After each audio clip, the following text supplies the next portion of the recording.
Okay, cool. This is session 2 of Lugana's Gambit. Let's just go around the table real quickly. My name is Jason, and I'll be running the game. Josh, you want to introduce yourself and your character? Sure, my name is Josh, and I'm going to be playing Valentine Krupin. Tell us just For all a no, quick bit, just a quick bit about him. uh, Quick yeah, bit I'm about getting a him. little bit of reverb, echo. Let's see. If everyone could just mute maybe until it's your turn to talk, maybe that'll fix it. Just tell us a little bit about Valentine. Valentine is a whaler from the north who is host to a parasitic godling, whose auspice is over that which lies beneath the skin of the world. He has been commanded to go forth and deal with this bone cleric. Which we will talk about in a sec. Lee, tell us about Conley of Clack. Um, there you go. I was double muted. Conley is a slightly elderly Himalaya whose motives remain shadowy. I think, but he is proven to be quite a mercenary character so far. And a little bit evil. Yeah. That's what it says on his sheets. Yeah. Awesome.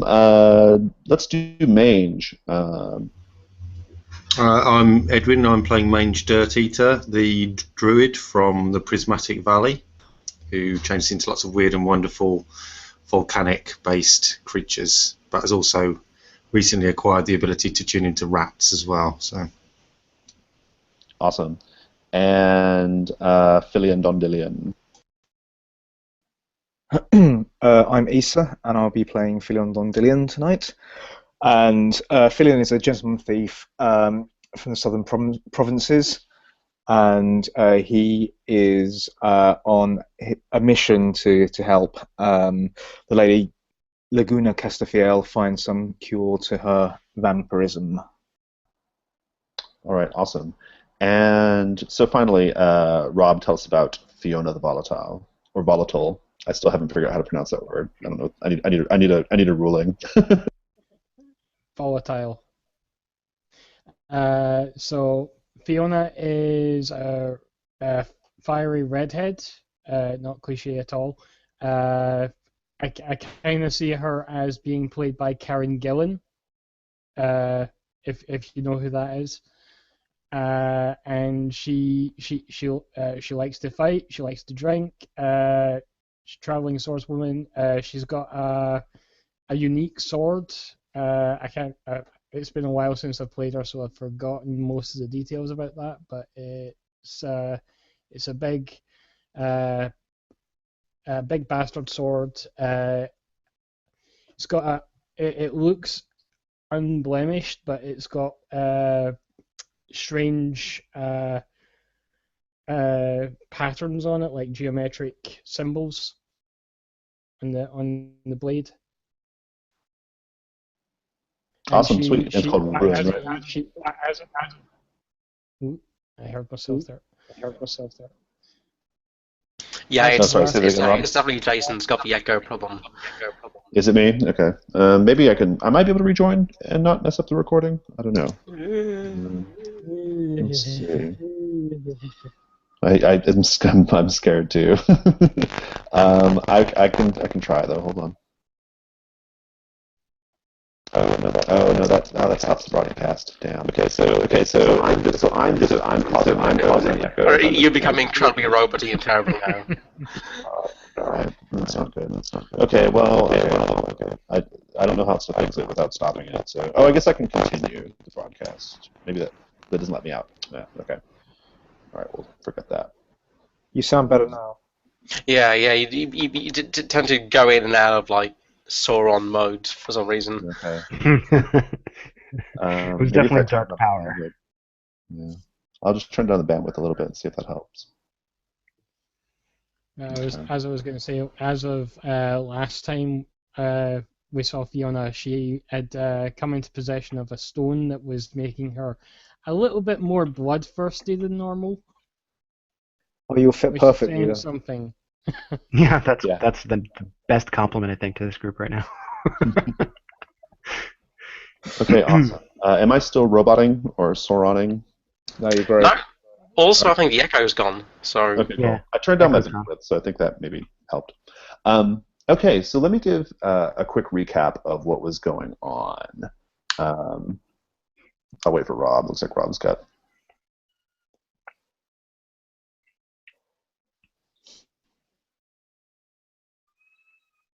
Just wait a second.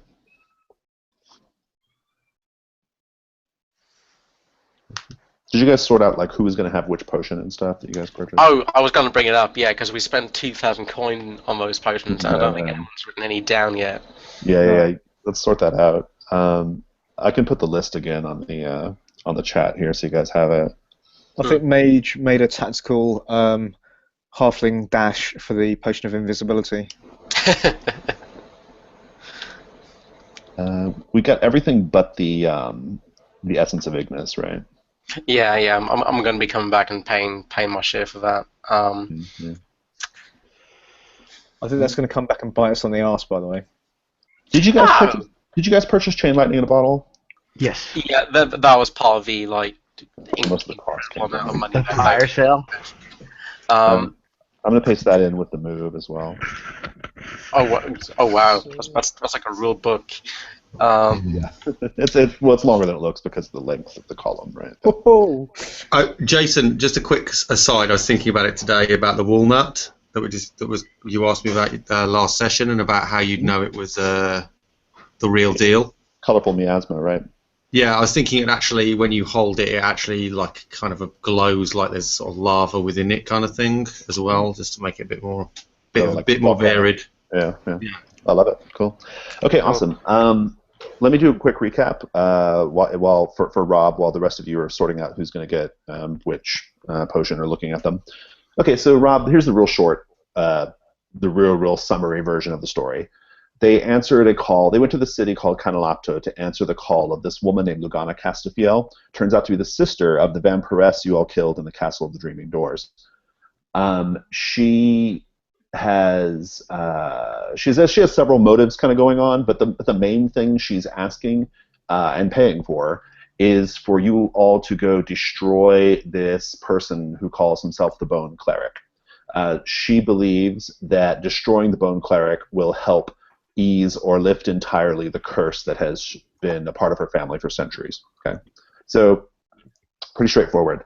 Almost the entire session, with just a side, there was a little B plot that you can kind of go check out later if you wish. But the main thrust of the first session was locating the Bone Cleric within the city. Turns out he's not in the city; he's actually just outside the city, at this abandoned, crumbling cathedral located on a little peninsula near this lake called Lake Belgoro.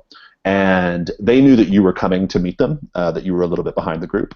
So it took them about a day or so to sort out where the Bone Cleric was. And now they've given word to the innkeep of where you can go find them. And now we'll just have you all. It's late in the day, not quite nighttime, but late in the day. It looks a little bit like it does in the picture here on the Roll20, which I'll pull up. And you're all there, meeting, ready to go in and destroy the Bone Cleric. There are some little sort of side bits of information that are worth knowing. They're being watched by someone. That when they were in the city, they were being watched by someone who has like glowing red eyes, kind of watching from the shadows. That's one piece of information. Another thing that is important is Mange, like Ed just mentioned, Mange, his people have this this walnut that's supposed to like restore the prismatic valley. Lugana has suggested that this object is in the possession of the Castafiel family, and that part of his payment, or her payment rather, is to get is to be given that, right? She didn't really describe how that was going to be the case. She just kind of suggested, like, I know where this is. I know we have it. So, and then Ballantine's god, Melchior, has a straight up beef with the Bone Cleric, and so Valentine has that extra motivation incentive to go destroy the Bone Cleric. In addition to Filion just having this sort of wanting to make amends for destroying Urbina by helping Lugana. So that's the basic outline of everything that happened. It's kind of all you or anybody who's watching this video needs to know. And so here we are. You guys are probably like kind of right where we're at, like in camera on this like picture, you know, like wherever wherever that person's standing is kind of where you guys are at, looking at the crumbling cathedral. With that little summary in mind, I'm going to go take a bio break real quick. If you guys want to just like hash out your next steps, okay?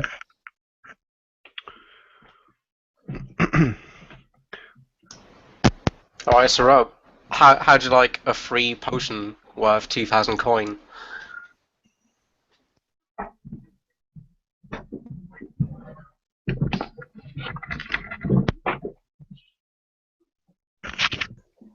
You're muted. Yeah, I just realised I was on another window as well while I was talking. Yeah, just somebody just randomly turns up, you hand them a 2,000 GP potion. Yeah. Try that. Yeah, basically, just damn over lightning. That's just for effect. No, we basically got a single-use chain lightning, and we're thinking about maybe you as a fire should use it because it's a con roll to lay off. Chain lightning. Is it single use? That's a very good question. I'm guessing. I mean, it doesn't say it is. I think maybe it's not. Oh, that would explain the 2,000 coin value. Yeah. Sorry, what was that? I missed it. The chain lightning, I think it is multiple use. Oh, really? Wow. Oh, yeah. I think it's also just dangerous to use. Yeah, because on a 7-9, it just hits fucking anyone. Oh, really? Oh, crikey. Yeah. Well, I'm staying well behind mange then. What? You're my small shield. Much of one. I'll take the mole skin then. I mean the bark skin.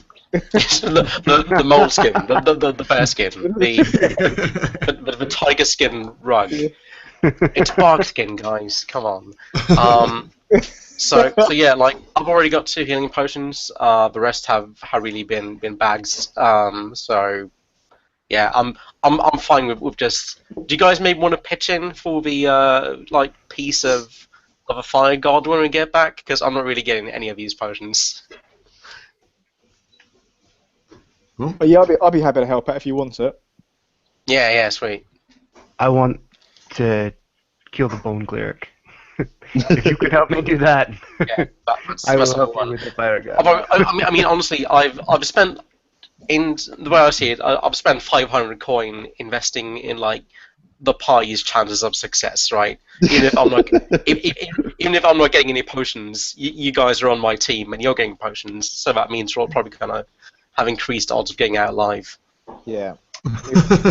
If we can complete the mission and you can have the gold, it doesn't matter to me. There's always more gold. Don't you like buying its ridiculously coloured shoes? And or have you learned the ways of greed and possessions? You'll find their purple boots, and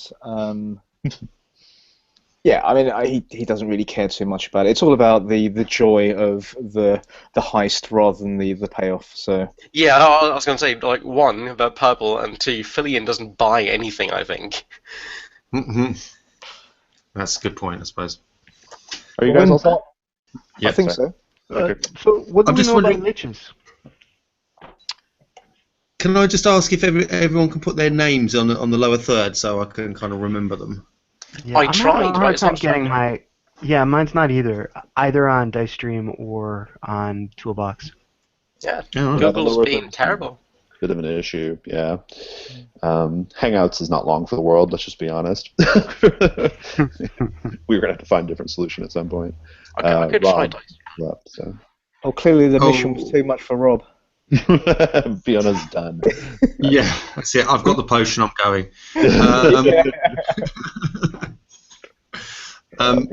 Or maybe change your name in the. Oh, you have, haven't you? Yeah. Jason, can you change your name in Roll20 to your? Yeah, how do you do that? I'm not as. I mean, familiar. Josh. Sorry, Josh. Yeah, no worries. How do I change the name in there? There's a gear on the upper right hand of the Roll20 thing. If you go over there and scroll down, you'll see a player avatar. You can make that as small as you want, and I think you'll also see a place to change it, if I'm not mistaken. Yeah, you've got my settings and then display name. Got it. Thanks, guys. So the last thing I heard was chain lightning potion, and then everything went. That happens a lot with that potion, I think. Yeah. Yes. Something got short circuited. It's probably. We meant to ask. Actually, is that single use? No, it is not. Oh yeah, now it makes sense. I thought that potion seller was just being terrible, which she was still, but not as much. It is not, but it's a. You can imagine, like it's a beautiful crystal bottle with like electricity coursing through it that shoots out of it as well. You can imagine, like, if something goes haywire, you may not have it long, right? So if it goes badly. Okay, so what's the plan here? You guys just gonna walk up and approach and do your thing? Well, I think that while we're walking, we should discuss how much do we know about liches. True. Who's fought them before? Not I. No? No one? I hear they are fearsome, greedy, and terrible opponents. I think perhaps they're also very hard to kill.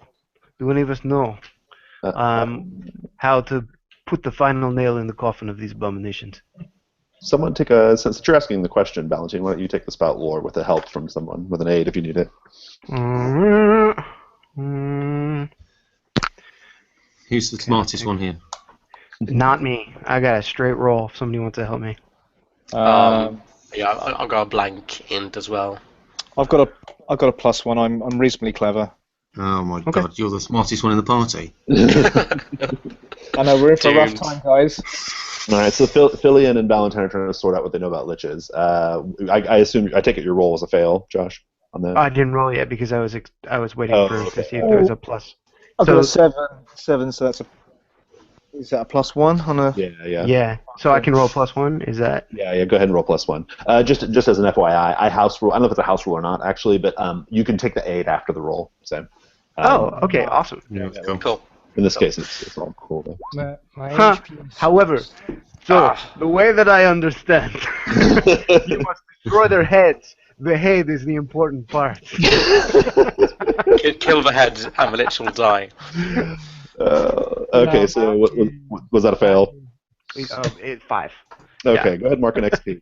While you guys are doing this, you're all like kind of, maybe you even I'll start having an argument about, like, liches and what you know about liches, and like, and everyone's a little stressed out. I think you all start to kind of yell at each other a little bit, about this. Maybe Fiona just goes off and huffs and to herself or whatever. But in any case, there's a fair amount of grumbling about what you guys know.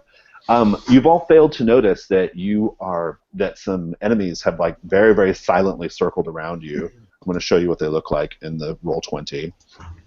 Let's get the party started here.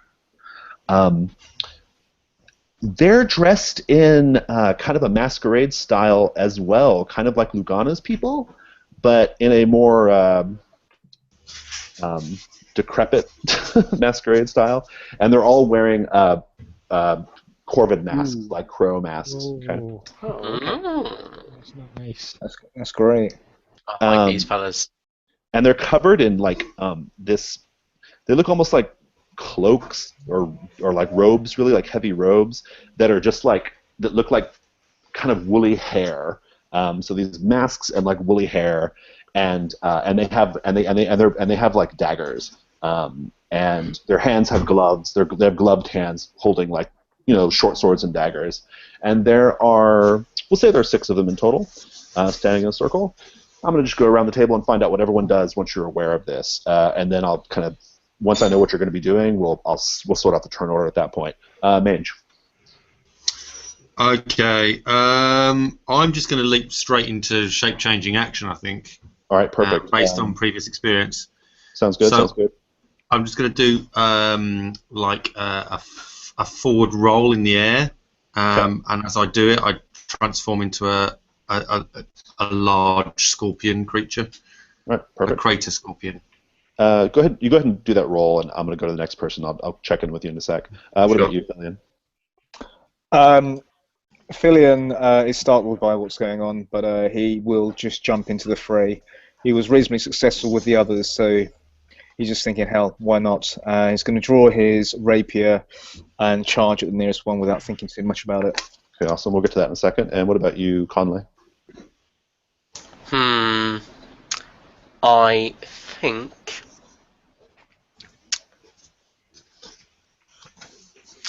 I'm guessing, as opposed to the beginning of the previous session, there's no like huge braziers burning nearby, right? And it's still light enough where you wouldn't have had a torch either, right? No, absolutely. So I'm gonna summon my burning brand, and I haven't quite figured out what that's gonna look like yet. So could I come back and do a description when it's time to do the move? Absolutely. Go ahead and take the roll now, and then I'll check in with you. All right, cool. And what about you, Valentine?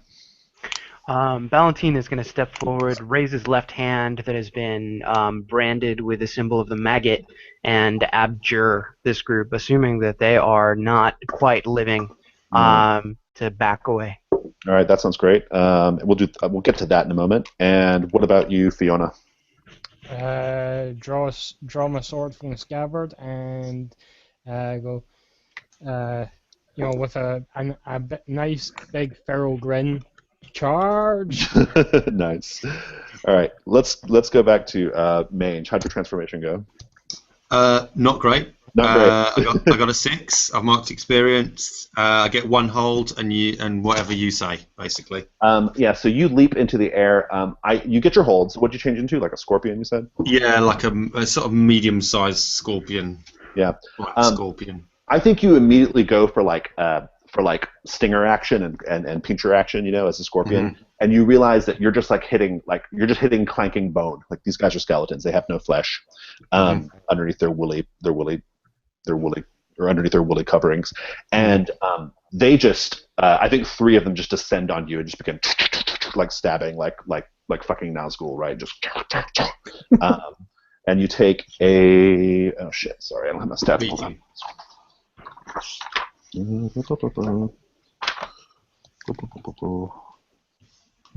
second. Okay, here we go. So you're going to take a d6 plus 2. Oof. Boom. You get the benefit of armor though. So, Scorpion moves. I was thinking like envenom and maybe like rending claws might be good. Yeah. But hold on to that. Filion, I think you dive in with your rapier at one of them, and you have the same problem. Your rapier meets like bone. It meets like ribs, right? You're like, oh fuck. And then I think that one just like pulls your rapier like deeper into its bony carapace, and then just like stabs you with a knife. You take a d6. I can imagine the ha-ha! Yeah, exactly. Like, oh shit. That's a 1. Is it plus 2?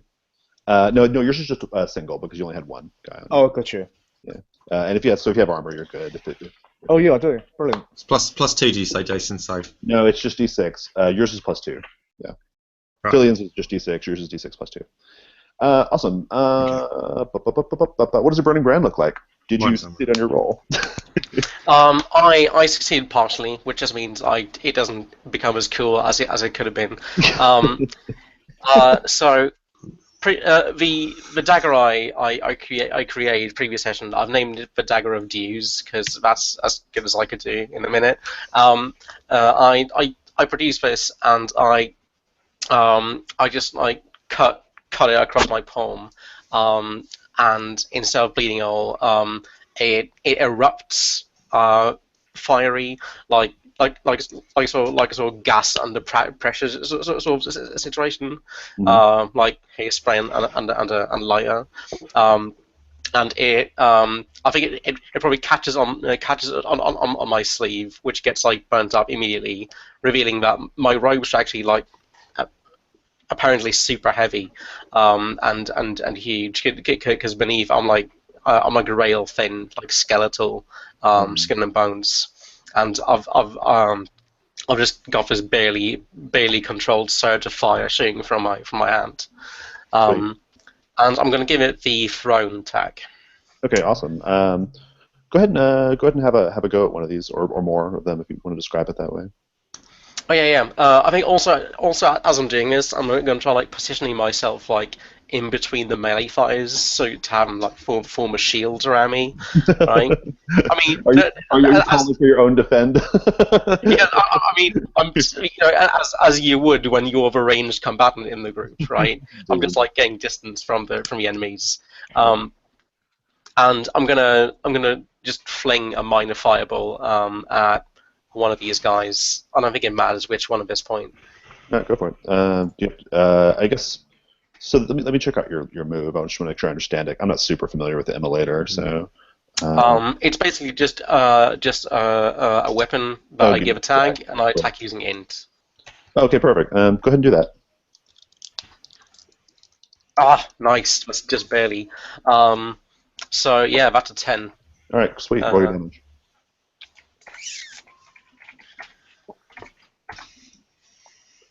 Oh, 3 damage.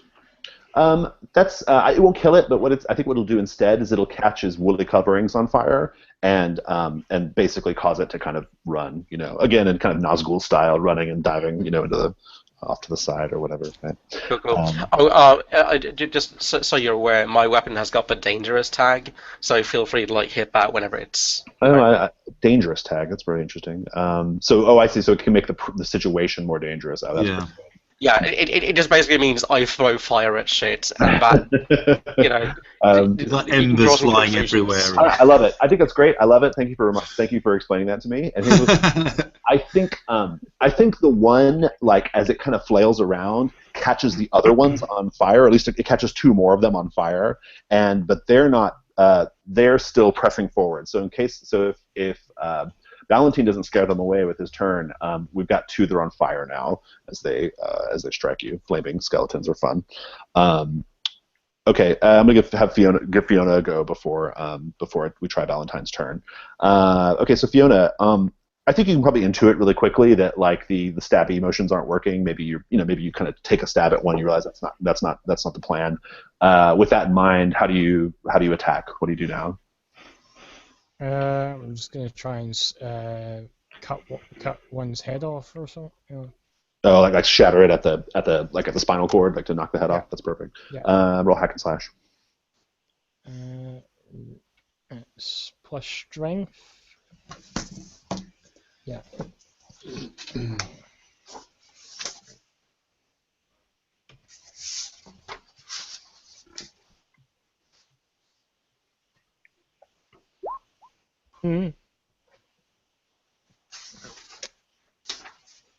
All right.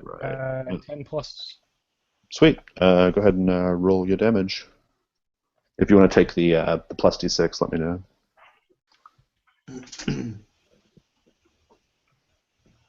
Plus d6.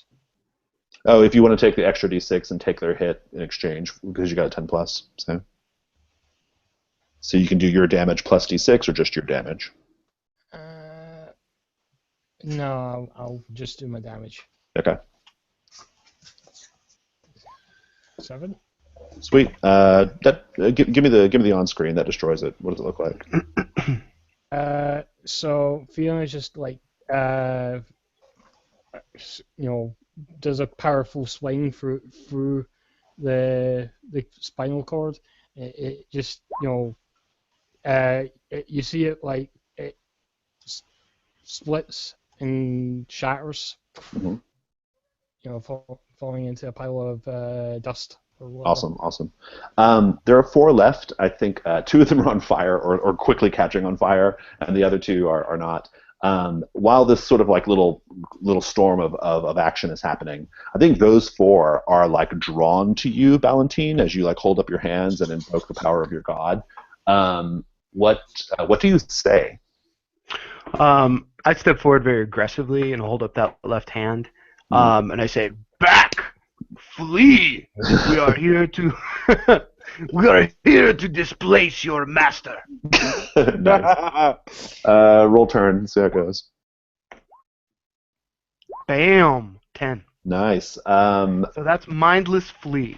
They will. Just what does it look like? Like, just give me the whole. Wrap it all up for us here.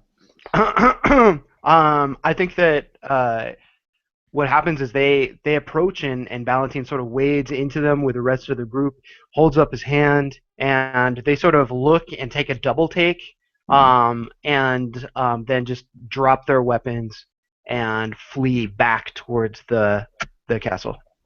Nice. Cool. All right. So the situation is no longer hot. You're good. You can have that scene now. This might be a good time to remind everybody of everyone's flags too. While we have just a little minute here after a fight. If you guys just want to go through and just in turn, like, kind of read your flags out, and maybe if you have any like specific thoughts about how it might come up in this session, it might be good. Maybe like throw that out so that the players and other players understand. I haven't converted from bonds yet. Okay. Well, if you just think of some as we play, it's no big deal, Okay. and then let us know once you got them. That's what Fillion did yesterday. So Valentine Kruppen, which one are you really interested in right now? Which is the one you think is gonna be the good one? Let's see. I think the one that will probably come out: participate in wild and unlikely schemes to gain the godling's favor when we're in a pinch. Okay. I think that's the one I'm probably most up for trying out, I think. So, Jason, I just want to check. My HP is still at 13, so I'm assuming that would refresh. Oh yeah, all abilities and hit. Yeah, you're good. Hit points are back up. Any abilities you had are gone. So, and that's true of everybody. You had enough time to rest. If you had any hit point loss, it's back. So, cool. Conley, which flag are you looking at to be like the one you think is going to be really hot this time?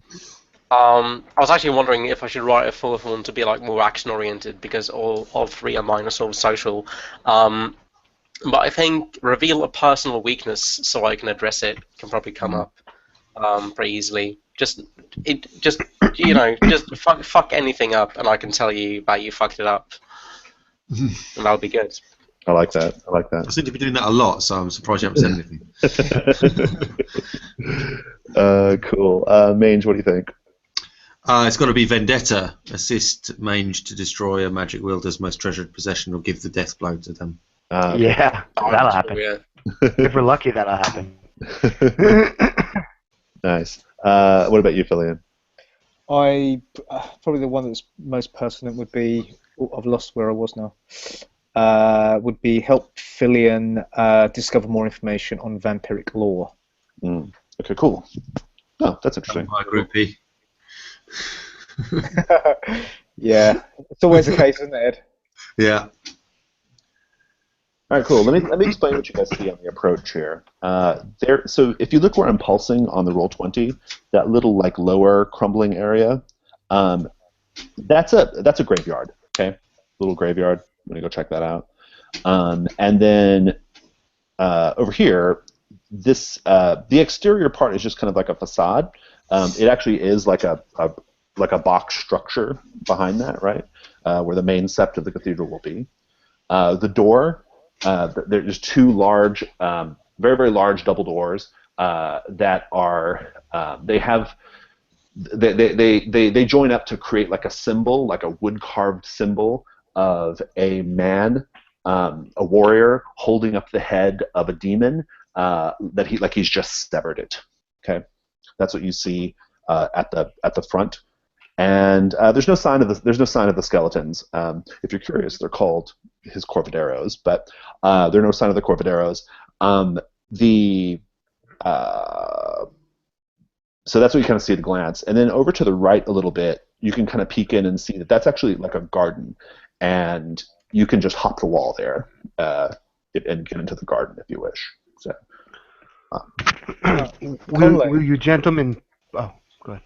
Oh, no, you go ahead. Will you gentlemen pause for a moment? I just wish to have a brief conversation. There's still bones left from those things, right? yeah, sure. Yeah, I want to pick up one of the skulls and talk and cast Speak with Dead. Okay, good. Actually, I've got. Unless you want to stop. No, I love it. Go ahead and cast it. There it goes. Cast it. Bam! 10. 10. So a corpse converses with you briefly. It will answer any 3 questions you pose to it to the best of your knowledge it had in life and the knowledge it gained in death. So this will be a. I should tell you that this is not a fresh corpse. This is a person who's been dead for a long time, right? Yeah. Dead and magicked. So there's a good chance you're going to get kind of like crazy jumbled answer, but nevertheless you can ask the question. That's totally fine. Please, gentlemen, jump in. How can your master be destroyed, spirit? Are you asking this to like the skull that Fiona knocked off, maybe? Yeah. Okay. You have to remove the. Hey, mine. Just for a moment, lady, please. I will give it back undamaged. You pull back the Corvid mask, right, to see the skull, right? And you're asking, how can your master be destroyed? Yes. His answer is the answer is really interesting because I think he doesn't know. I don't think he actually knows like the answer to this question. He probably doesn't even know who you're talking about necessarily, or at least not with any specificity. But what he does say is, perhaps you should follow me and find out. And then the skull just leaps from your hand and begins rolling of its own accord up to the steps to the door, and it's just like rolling and slamming against the closed door as if it were like trying to get inside. Fiona gives you a disgusted look. No, I'll tell you, I have not animated this corpse. However, we could follow or not. Unfortunately, now we have a rolling door knocker. For that, I apologize. It wouldn't make much noise. These are pretty big doors. It would just be like a little, you know. And eventually, if you wait even just like a minute or two, it'll stop. Like it'll just stop and just lay there. But like it was trying to, for sure. It was trying to get in there. So I don't know how helpful that is, but there's information there, right? Of sort. I guess we know he's inside, right? That's. How easy would it be to smash these doors open? Are they like smashable? Yeah, I think Fiona could probably have a good go at it, right? Especially at least. Can I urge that we Don't do that when we enter rather than smash everything to pieces? Well, yeah, smash it quietly. Fiona's already walking towards the door with her sword, so. Fiona, perhaps I could try some of my skills before we default to yours. Actually, can I transform into a phoenix owl and scout the area to get a little bit of discern reality? On the whole area, sure. The outside. Yeah. I think that's great. Go ahead and give me the transformation. Okay. Let's hope it goes a little bit better than last time. So how about one of my flags is when you display 11. my character from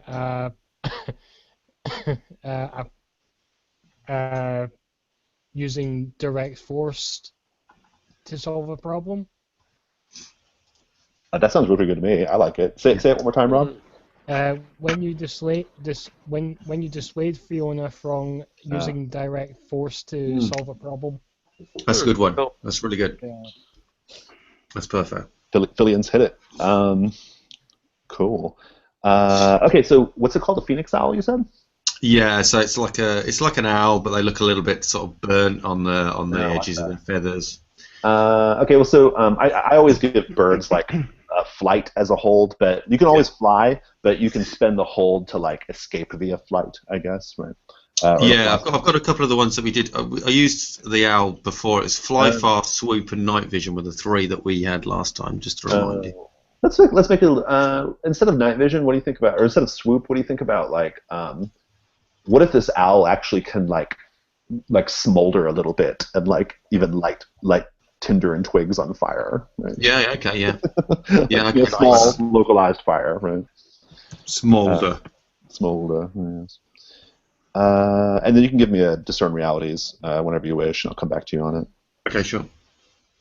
Cool. Filian, so you've so you're gonna try to talk Fiona down, I guess. Yeah, I was going to say, one thing I've learned from my years of my trade is that, 50% of the time doors aren't even locked, so perhaps we should try that first. I like that observation. So the door's not locked. Fiona tries the door, The door's locked. and then she smashes it. Will you try to stop her, Filian? Yeah, the other 50% of the time it's locked, but can be opened without smashing it. I just want to get a read on where everybody is before we proceed with this scene. So obviously, Filian and Fiona are at the door. That's fine. What about you? Were you somewhere in particular, Valentine? Like, or I guess you went to follow the skull. I guess at a certain point, right? Yeah, he'll have sort of taken the skull out of the way, picked it up, and been like chatting with it quietly, even if it's not responding, sort of to the side. It just says like madness. It's like talking to a schizophrenic or something, right? So, Okay. what about you, Clayton or Conley? Yeah, so this statue out front of some guy holding a demon's head. Could you? It's actually carved on the door. It's like a wooden relief on the door. Oh, cool. Yes. So, was there anything more to it than simply there's sort of a magic user, maybe kind of guy, or A warrior for sure. a warrior? Yeah. You want to spot lore? See if you know anything about it. Yeah. I'm examining it, so that's probably the right thing to do. That's in, right? Well, if you're examining, okay. So, question. I think we need to resolve this. Are you examining it to like see what you can notice about the door, or are you examining it to like see what you might know about the symbology?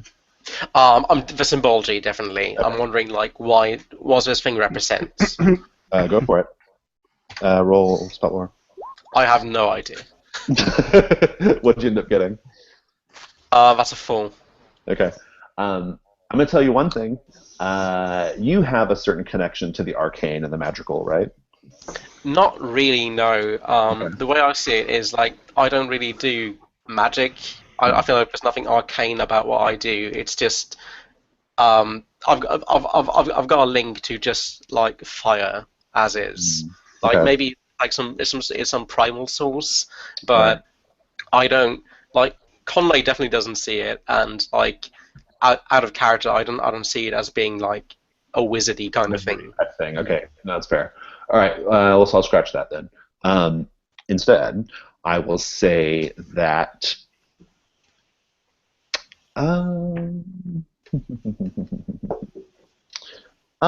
You're examining the door. I think that makes you closest to the door, right? This is before Fiona goes in to smash it open, right? And you start to hear coming from the inside, possibly, but maybe possibly underground, like just underneath the floor. But you start to hear like a rattling, like a lot of like rattling, almost like imagine like a rain stick, like like rattling around in a tube. You start to hear like just this rattling sound. It lasts for about. It goes in intervals, like. And maybe 3 or 4 times. Interesting. And I'm getting this from like probably within the door, right? Yeah, it's definitely coming from the inside and possibly underground. It's pretty muted, but you can hear it. Interesting. So I don't get the sense of that this is like a mechanism like inside the door itself. No, you don't have any sense of that. Yeah. Okay, fair enough. Then I just I consider telling I'm telling Fiona this, but she's busy doing a sword, so I just turn back to Fillion, my ever trusty confidant. I go, something's moving inside. All right. Okay, So Fiona is smashing the door open. Yes. well, Fiona, she tries the door, and when it's locked, she pulls back to smash it. And Fillion's like saying, "What are you saying, Fillion?" Well, I'm going through my other bit of spiel that says, 50% of the time it's locked, and the other side you can kind of open it with a smash, right? Or you could do that. Mange, how did your DR go? Disastrously, like my rolls are this evening. It's going to be one of those nights. So Let's hope I get chopped in half by a giant python. Is Fillion just resigning to the fact that Fiona is going to smash this door down? Well, I suspect I'm just like rambling on, trying to be clever, and Fillion and Fiona just goes for it. And yeah, anyone can try to interfere. Like if you see Fiona going for it, you can try to interfere for sure, right? Do you think the front door might be trapped? While you guys are sorting that out, Mange, okay, so you should have marked XP. You're flying around. Yeah. You got a miss on your DR. You get shot by an arrow or something like that. No, nothing like that. I will tell you what you. I will tell you what you see though in the distance. So because you're flying, right? Yeah. In the distance, you got good sharp bird eyes right now. In the distance, about like say maybe a quarter of a mile away, you see the unmistakable silhouette and figure of Lugana Castafiel, as if she followed you. All right. But where was she standing then? Is she standing on a boat or on a? No. So this is not like on an island, right? It juts out into the water. There's a land bridge. So we've come from the land along to the end of the. Right. Yeah, exactly. And you just see her standing in the distance. Yeah, in the terrain, you see her kind of like as if she had followed, and she may be following. So, yeah. Right. Okay. That's it. That's what you observe. Okay. I note it. I don't think I'm going to tell anyone about that because that'll just mean that we have problems discussing doors, let alone hard villains being behind us. Sounds good. And you would also notice, like, you would kind of make a little mental note that like at this point the sun is just enough down, right? So worth pointing out. Right. Okay, so back to the door. Is anyone stopping Fiona, or are you guys gonna let her bust it through? No, I mean we want to get in. Looks like the young lass got. He'll take cover. Yeah, if splinters are going to start flying, I'm going to like take a couple steps back. Let the lady be about her business. Yeah, I think Fillion will cautiously back off as well. Fiona, give me your. Jason, sorry. Before you do the door, can I just ask? Do I get a shape of the building? How big it is, by the way, and just a general feel for it before we move on. For how big the cathedral is? Yeah. Is it like massive, or is it like small and so it's really likely that things go underground? Yeah, it's quite big and quite tall. But so it's a grand cathedral, but it's probably still just one main sept. Okay, so. Right. Yeah. Sorry to interrupt everyone. I just thought I'd just. I mean, for scale, just for scale, like if we're looking at this picture right here, you guys probably come up to about like halfway by this arch that goes into the graveyard, right? So. Right. Okay, so Fiona, give me your BBLG, your Ben Bars lift gate. Yeah. I rolled an 11. Oh, good. Which means I get to pick 3. So I'm having trouble deciding here because definitely it doesn't take a very long time and nothing of value is damaged. Okay. But I'm having trouble deciding whether it doesn't make an inordinate noise or whether it You can fix the thing again without a lot of effort. We don't gotta fix the door, do we? I mean, we just gotta get in. Well, unless you want to stop a horde of undead coming out of it again. Okay, it doesn't. I have heard of scenarios where that might happen. Listen, horde of undead. We'll burn that bridge when we come to it. All right. Fillion's mentally thinking about an exit plan back to the city. It doesn't make an inordinate amount of noise. Perfect. Bleh, bleh, words. You shoulder your way through. You step through. No big deal. It looks like Josh stepped away. I'm gonna take this chance. Let's just take this chance to do a little quick, like, little 2-minute break, okay? Okay. Oh, Sure.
Hey, Jess. Hi. I think we're just having like a couple of minutes break. Yeah, I came back and so everybody was gone, so I went and had to relay a message. So did the door blow up while I was gone? Not yet. We're waiting for that to happen. It will. Excellent. I rolled, Yep. I rolled an 11 to make sure it happens.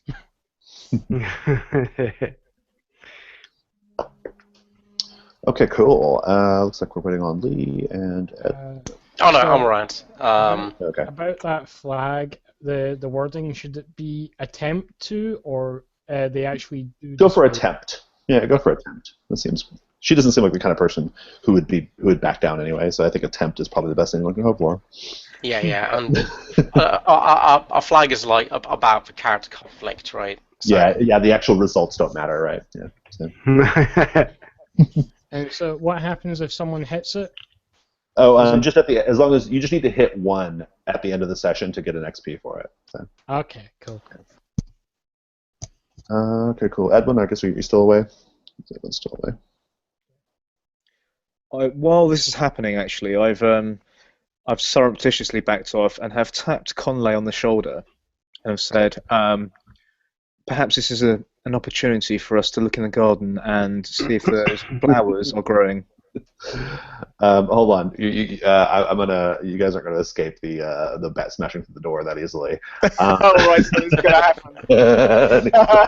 Damn it! All right. um, Well, I'll be relaying that when all the when all the shit Ed's breaks flying out. around anyway, so we don't. Mange is flying around, so we don't need him. You smash through the door, right, Fiona, and your foot, you probably see it first, Conley. You see her foot hit what is clearly a small glowing rune, and as soon as it hits, the rune is glowing and just kind of disappears, kind of into a little miasma of green energy, and you just hear a single word. A single word that sounds something you don't quite make it out, but it's something like "Arasit emo," and you all hear it. All of you who are around the door. I want con rolls from everybody. Fillion. Oh, damn it! Oh, All I just said was, damn it. What happened? They just Fiona triggered a killing word. What'd you get, Fillion? 9. 9. Okay, hold on to that. Conley. Hold up. Got a new keyboard. My sixth sense is thrown off. That's a 6. All right, mark XP. I'll give you the result in a minute. What about you, Valentine? I think that this is the way that Valentine saw that he was going to die. Oh, good. Yeah, great. Might as well use it Nice, now. yeah. Nice. Okay. Mark an XP. Sure, I'll mark XP, and then I'll roll. Oh man, this could be bad. Oh, The suspense. wrong way. Oh, the suspense. Tension break it. What'd you get? 7. 7. Okay. And finally, Fiona. 9. 9. Okay. Those of you who got the middle result, you're just taking a d6 damage, no armor.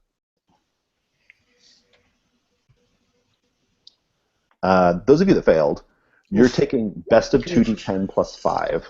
Holy Best shit. of 2d10 plus 5. Hold on, I think this might possibly kill me. Do you have more than 15 hit points? I do. I thought maybe I had 14 You for won't some die. reason. Yeah, you won't die more than 15. So, I don't know about formulas, so I'll just roll 2d10.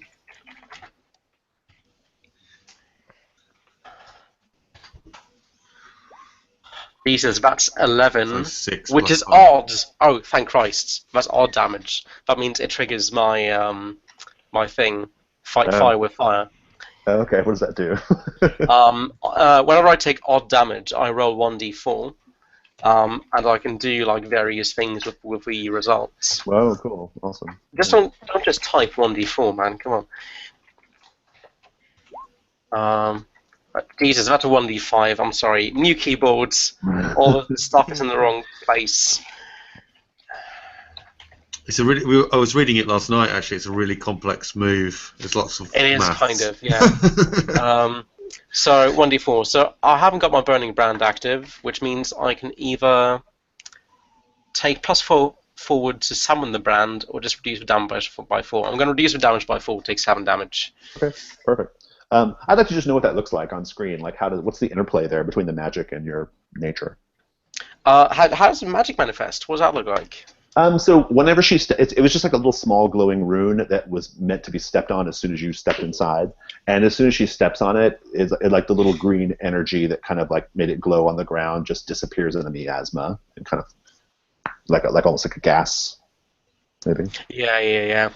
So I think as the miasma starts to envelop me, I catch a little whiff of it, and then when I cough it back out, it's as a tiny flame, and it just catches the air around me on fire and just goes up. Nice. I'd like to know from Valentine, what did you specifically see in your vision when you put that mask on? I saw the rune that flashed, and I heard the word, and it brought me deep down, straight to the Black Gate. Nice.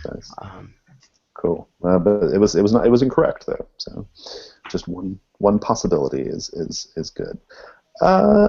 You guys should probably talk to Fiona right now. This feels like a good time for that scene. Oh man. Philion's got a look of disgust actually on his face. You do realise we're going to face a lich pretty soon. We can't just jump in and behave like idiots. That almost got us killed. Leave the doors to me. You can fight the monsters. Why don't you leave the doors to me? Okay, fine.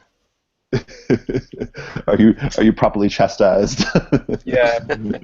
although I end up smiling at the end because I know what Fiona's like, and it's like, oh. that said, when we find the lich, smash his skull. Yeah. I like pat a hand on Fiona's shoulder as I like brush some like ashes off my own. I go, there'll be plenty kindling inside for your rage. Nice. We should try and find a safe word or something for you, Fiona. Cacao. All right. Cool. So I'll just swoop back in at that juncture. Just to see them all sort of like the door smashed open and people kind of getting up and reorganising and arguing. Yeah. I don't know whether an owl would be comfortable to land on somebody's shoulder. I suspect it would draw blood, but there you go. Well, I've got a leather shoulder pad, haven't I? So. All right, I'll do that then. I'll land on your shoulder. I know. Although that is a sign of subservience, I'm not actually being subservient. For the record. I'm actually dominant in this situation. Land on the other side. Just land on the other one and really dig in. Yeah. I put a few things on the roll 20. Put a few things on the roll 20 for you guys, just for visual reference here. The one on the left is like off screen for me. Yeah, I'm adjusting it right now. Right. I'm hiding it for future use. Let me see if I can. I've called that flag bull-headed. Cool. Are you familiar with Abandoned America, Jason? It's a really great he's a photographer that goes around and photographs like abandoned buildings, and it's really really great source material. I'm not familiar with it, but that sounds perfect. Yeah. Let me explain what you see. Okay, so we've got the lovely drawing in the center of the screen is just my map, which is hideous, like all my maps. So don't worry too much about that. It makes me feel better. Yeah, I'm a hideous drawer of maps. The other image, though, if you can see it well, it doesn't look precisely like this, but this is kind of like the idea that I'm going for here.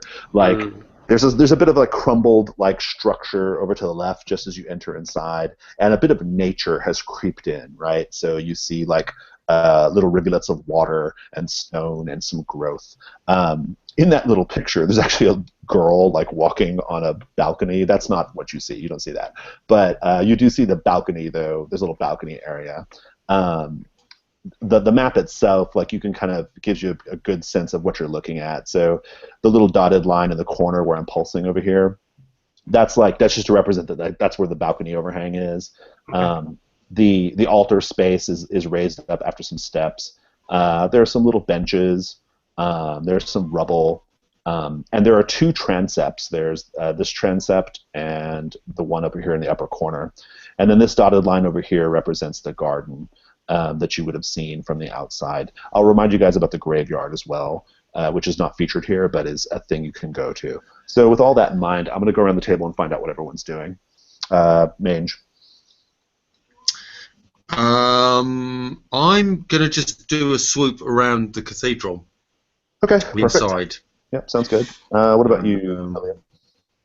I'm going to take the opportunity to talk to Conley about the flowers, perhaps, that might be around in the garden. That's right. You guys need those like death flowers or whatever, right? Yeah. Some black lotuses, I imagine. Yeah. I just nod and go, yeah, well thought. Well, might as well check it on the way. But for as a rule, there'll be plenty time to pillage the necromancer's belongings once he's with his companions. Indeed. What about you, Valentine? Valentine's going to assess the group and see who is the most harmed.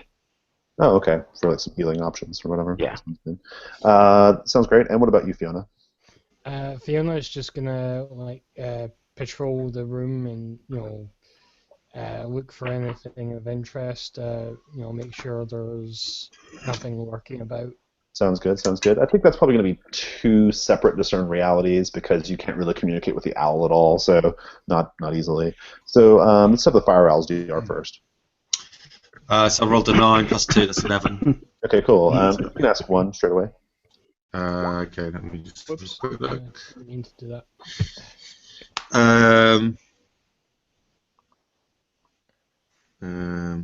What's here? What here is not what it appears to be. There are several large. They look like three chandeliers made of bone, maybe like bone chandeliers that are like lined up in a row up at the high tall rafters. It's very very tall space, right? But you realize that they're not actually chandeliers at all. They're actually they look like brains with the spinal cords and nervous systems attached and splayed out. Like massive brains or No, like normal sized brains. Oh, okay. And you notice them crackling with a faint like electrical crackle. Fiona, give me a DR. Okay, that is what is it? Wisdom? Mhm. Oh, good, because I have none. Just stomping around the place, knocking over stuff. Hitting things with a sword. Oh, Oh, yeah, that looks like exactly what happened. What'd you get? that's a 5. A 5. Okay, mark an XP. I'll follow up with that in a minute. Conley, you want to sort out or Valentine, you want to sort out the healing here? What's going on with that? Yeah, out of character, I know that Conley got hit the worst. Okay. But is this clear, like who's sort of struggling the most here? I mean, you could just approach Conley and see if Conley will take your healing. Okay. Conley, we need you in fighting shape. May I heal you? How does it look? Because this is not like visible damage, right? It sort of like drained your life force. Like, what about Conley's appearance makes you think that he's hurting a little bit? I think he's limping. What do you think, Conley? What's your sense? You also exploded. Yeah, but I'm fine with exploding. I do that daily. I do it on the daily. No, I think probably limping or shuffling a bit, and probably just looking like sallow and drained. Okay. This might be a bit uncomfortable. I'll lay hands on him and I will roll.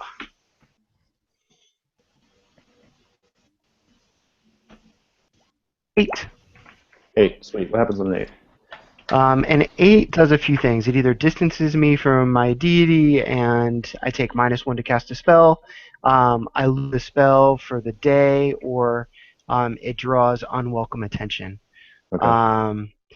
And in this case, the very first Cure Light Wounds roll, I think probably I should just make it attract unwelcome attention. Yeah, Okay. you definitely want to keep that heal for later on. We're going to need some more. And that's 6 hit points back. Sweet, that brings me almost back to full. And you know what? I want to be a little unnerving in this, if you don't mind, just for a moment. I think that like you're gonna feel like a a roiling in, I suppose, your lungs because this was some sort of miasma that we all inhaled. So you'll feel for a moment like there's cilia kind of like touching and interacting, something like crawling on the inside of your lungs. And then it will cease, and you'll be healed. That's sweet. I'm super into it. Conley probably isn't, but he doesn't make a big deal out of it.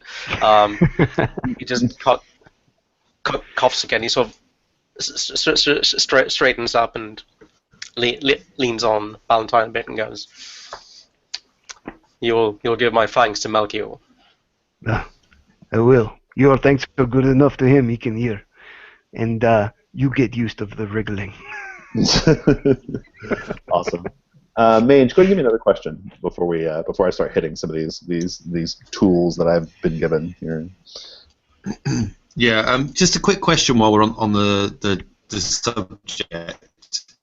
One of your Valentine, one of your flags is observe Melchior magically from his perch on my shoulders and be unnerved. Does that mean you have to have a sort of magical vision of him standing over you or something? Is that what that means? Well, what I was thinking out of game. Or is it like a bulbous thing on the back of your head that's kind of... Yeah, right. Like I think that he's sort of like a literal parasite attached to my brainstem. Right. And then he's like this. If you think of like what are they called? Tetragrade, a water bear. Nice. Sort of like with a humanish face, kind of like on and above my shoulders and head. I love it so much. So yeah, if you can see it, if something allows you to, I want to play that out. But if not, then yeah. I think you can only see it magically, rather. I think just asking the question and giving that little bit of description is enough to hit the flag. I mean, I'm definitely, but yeah. Because obviously I'm in this vantage point, I might try and swoop in and land and like see this kind of grotesque kind of thing and kind of try and flat back or something. Or you also could have had like a feral urge, right? Because it looks like a bug, you know. So maybe yeah. Just kind for of a minute, swoop down and try and kill it, and then kind of realise that it's something. Yeah. Yeah. You saw it like Freddy Krueger style, like like. Seems reasonable. I have to get ahead in marketing. Yeah. Give me a question.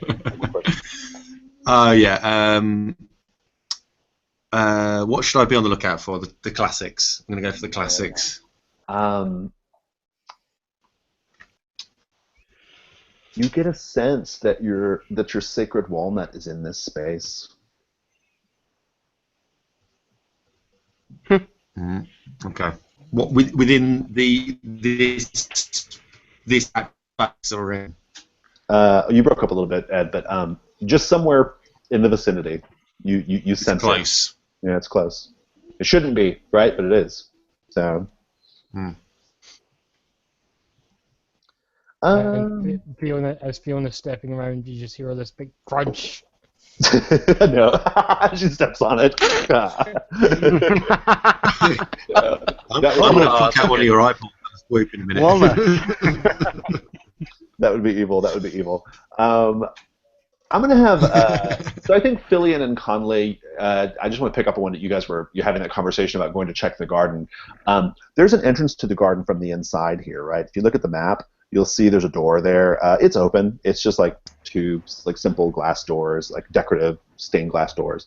And they're creaked open. You can poke your head around for traps or whatever and kind of go in there.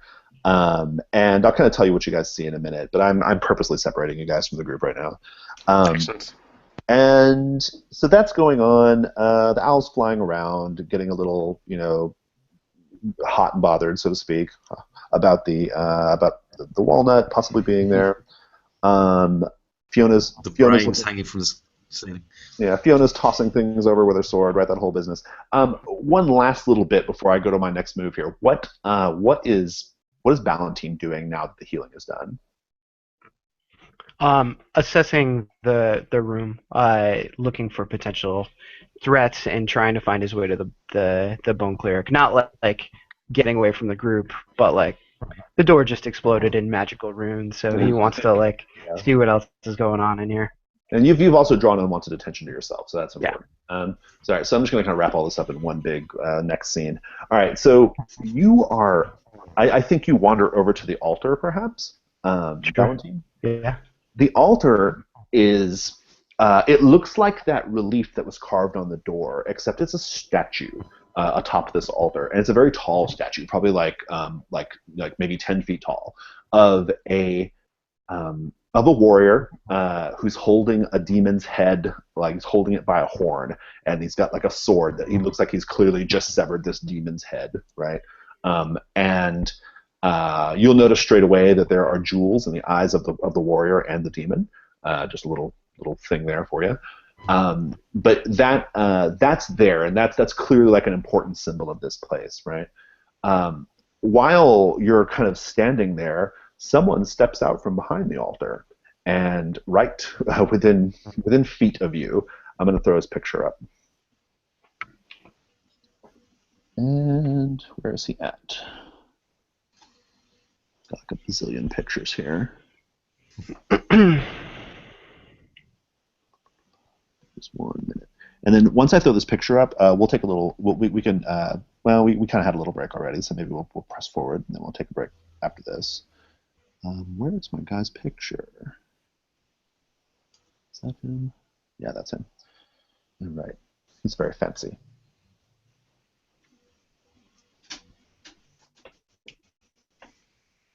Nice. Oh, such a fancy man with his fancy. Very fancy. Fancy fellow. No one should out fancy Filion. Yeah, he's definitely done it, I'm afraid. He has, big time. That's great. Trump's purple boots by a mile. And he's lost his feathers as well, so... He comes out from behind this statue wearing his gold mask and his finery, right? You notice he's got two blades on his hips too. Like he fights two-handed. Black cloak. He steps out. You see his eyes behind the mask, like in the black sockets. He's got eyes. If that means anything to you. And he says, "Servant of Melchior, why have you come to this place?" Your god is dead. This is Melchior's domain. What are you doing, fucking a dead corpse of a god? I don't know of what you speak, but I know that you will no longer defile this space. And he draws his swords. What did he do? I draw my ugly studded bat. Okay. Don't think I get this done. He's really good. He comes at you like he's got like one shorter sword and one longer sword, and he comes at you very, very good with his maneuvers. He just comes in, swords a swinging. Fiona, you're about maybe 30 or 40 paces away. You can run in and join the fight here in a minute, but in the meantime, I just want to give Valentine a chance to respond. What do you do? Valentine is like he's an old, not old, but he's sort of a grizzled whaler. He is not about finesse. He's about brutal efficiency. So he's gonna step in and just go for the throat. Nice. Bat. Hack and slash. Yeah, sure.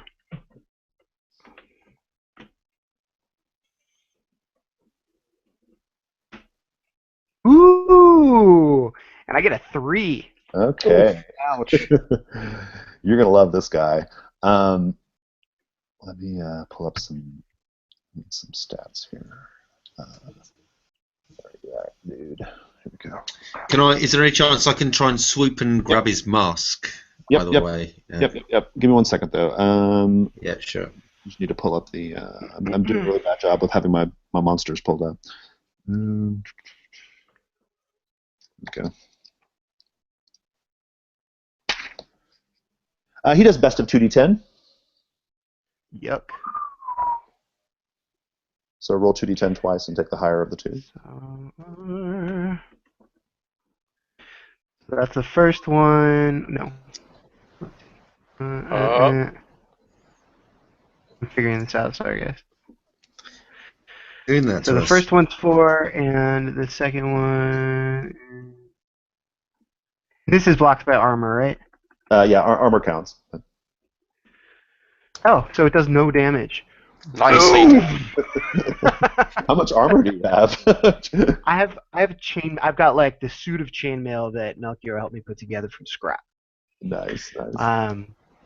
And it's just 1 point of armor, but my lowest was. Oh no, it's a highest. I'm The sorry. highest. Yeah, it's the highest. Yeah. Oh, So, yeah. don't- No, I get it. I apologize. So You're the tank. I take 3 points of damage. Okay. Yeah, he comes in. He's really good. I mean, he just like clack, clack, clack, and just like slashes you across the shoulder, like it was just completely effortless. You're probably the faster one here, Mange. What do you do? I'm just going to go swoop and into his face and try and grab my claws into the skull holes and try and pull it away, or at least be like a flapping, smouldering bird in his eyes to give advantage to. Take just if you spend the hold, I'll create the opening for Fiona or Valentine. Just describe what you do. Okay, yeah.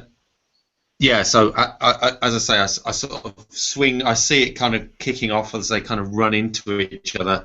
I sort of swoop down and just kind of like Kestrel-esque, or owl-esque, I guess, but just with claws out, straight into the eye sockets of the. So I'm like this, and there's like bits of smouldering ash and stuff flying everywhere. And I think he's got just in his face. Yeah, he's got a moment where he's trying to like bat you away or whatever. Fiona, that's your opening. Yeah. I'll give you a +4 and forward or whatever you do. All right, I'm gonna shield bash him. Okay, sweet. Nice. Just hack and slash is fine. 2d6 plus 3. Will you look at that? Sweet. I can't see them. What'd you get? 13. 13, sweet. All right, awesome. Roll your damage on him. Do you have forceful or anything on that? Yes, I have messy and forceful. All right, And it's +2 piercing. Nice. sweet. You can work all that into your description here. Oh no, wait, that's not. It's a shield bash, so it's not using my signature weapon. You can do it forceful though. It makes sense to me. Go ahead and just describe it, and then roll your damage. Okay, so Fiona rushes into him and just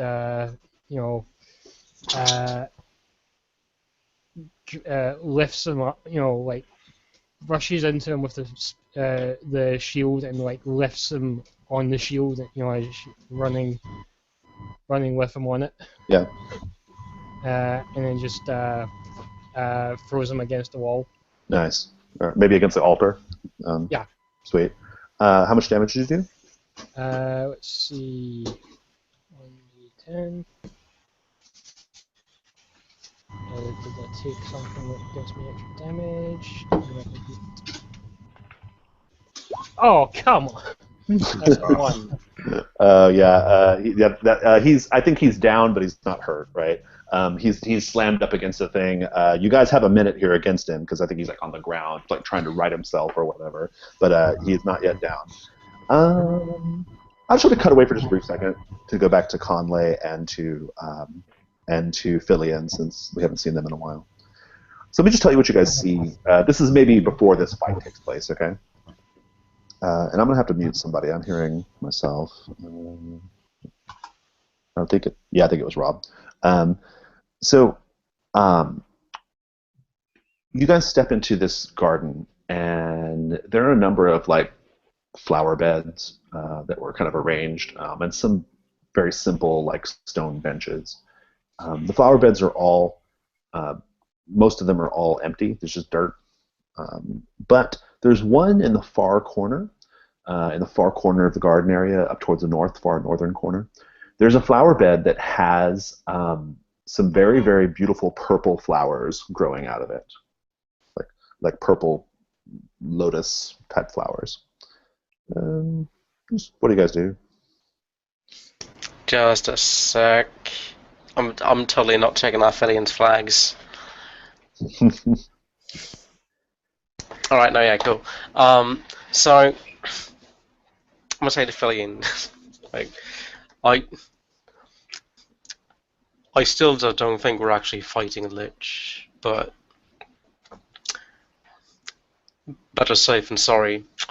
I produced my dagger, like hilt first, and like presented to Filion, and going, this blade bites especially well. I'm supposed to think we're above death. I think you'll fare better with it than me.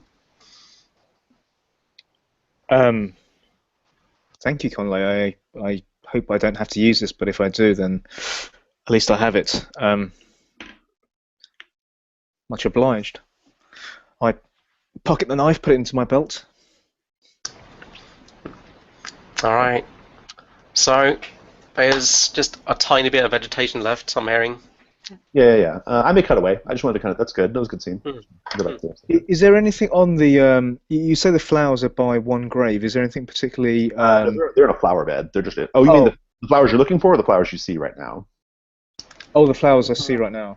Okay, they're just these purple lotuses that are in a flower bed. The other ones are dead, but these are growing, and there's about 6 of them in the little. That's what you see on the approach. These 6 lotus flowers.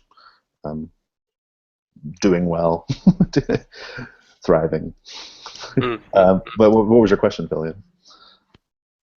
I guess I wanted to. I thought they were just growing on a particular grave. So if it was, I was going to check out what it was. But if it's on a flower bed, then yeah.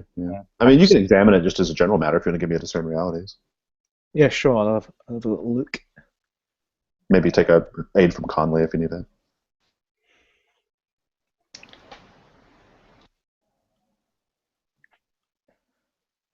That is a 9. One question. Well, you want to take Conley's help? Yeah, do you want me to bring it to a 10? You know, I'll aid. I'm just a few experience away, so I might be lucky and fail. Yeah, I'll take an aid. Yeah, cool. So as you're studying them, I'll just point out that the flower cells, so these flowers thrive especially well around death, decay.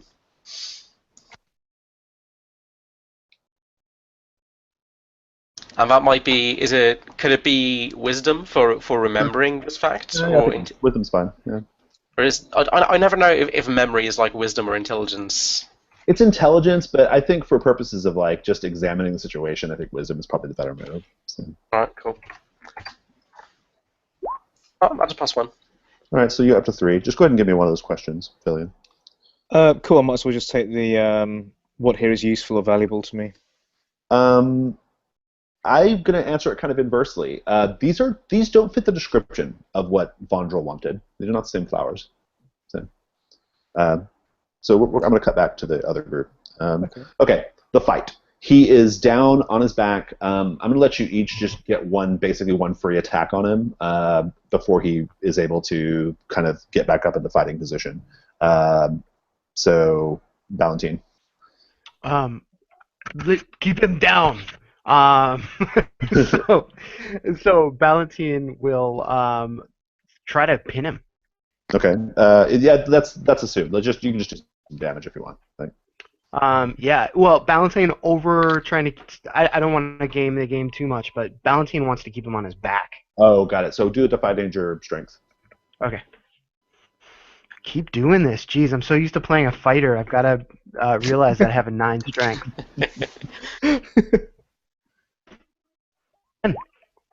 Nice. Yeah, he's held down. I think with him held down, Fiona, you can finish him off. Just describe how you finish him off. He's a man. He's not a ghoul or anything. So Fiona stalks over, and while he's got. Oh, Fiona, can I stop you for a second?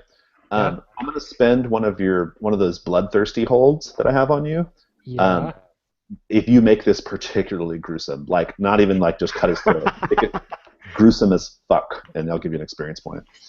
Can I just say, as I see like Fiona sort of storming up to him, I kind of quickly let go of the skull and kind of fly away and reading the situation. You want to be there with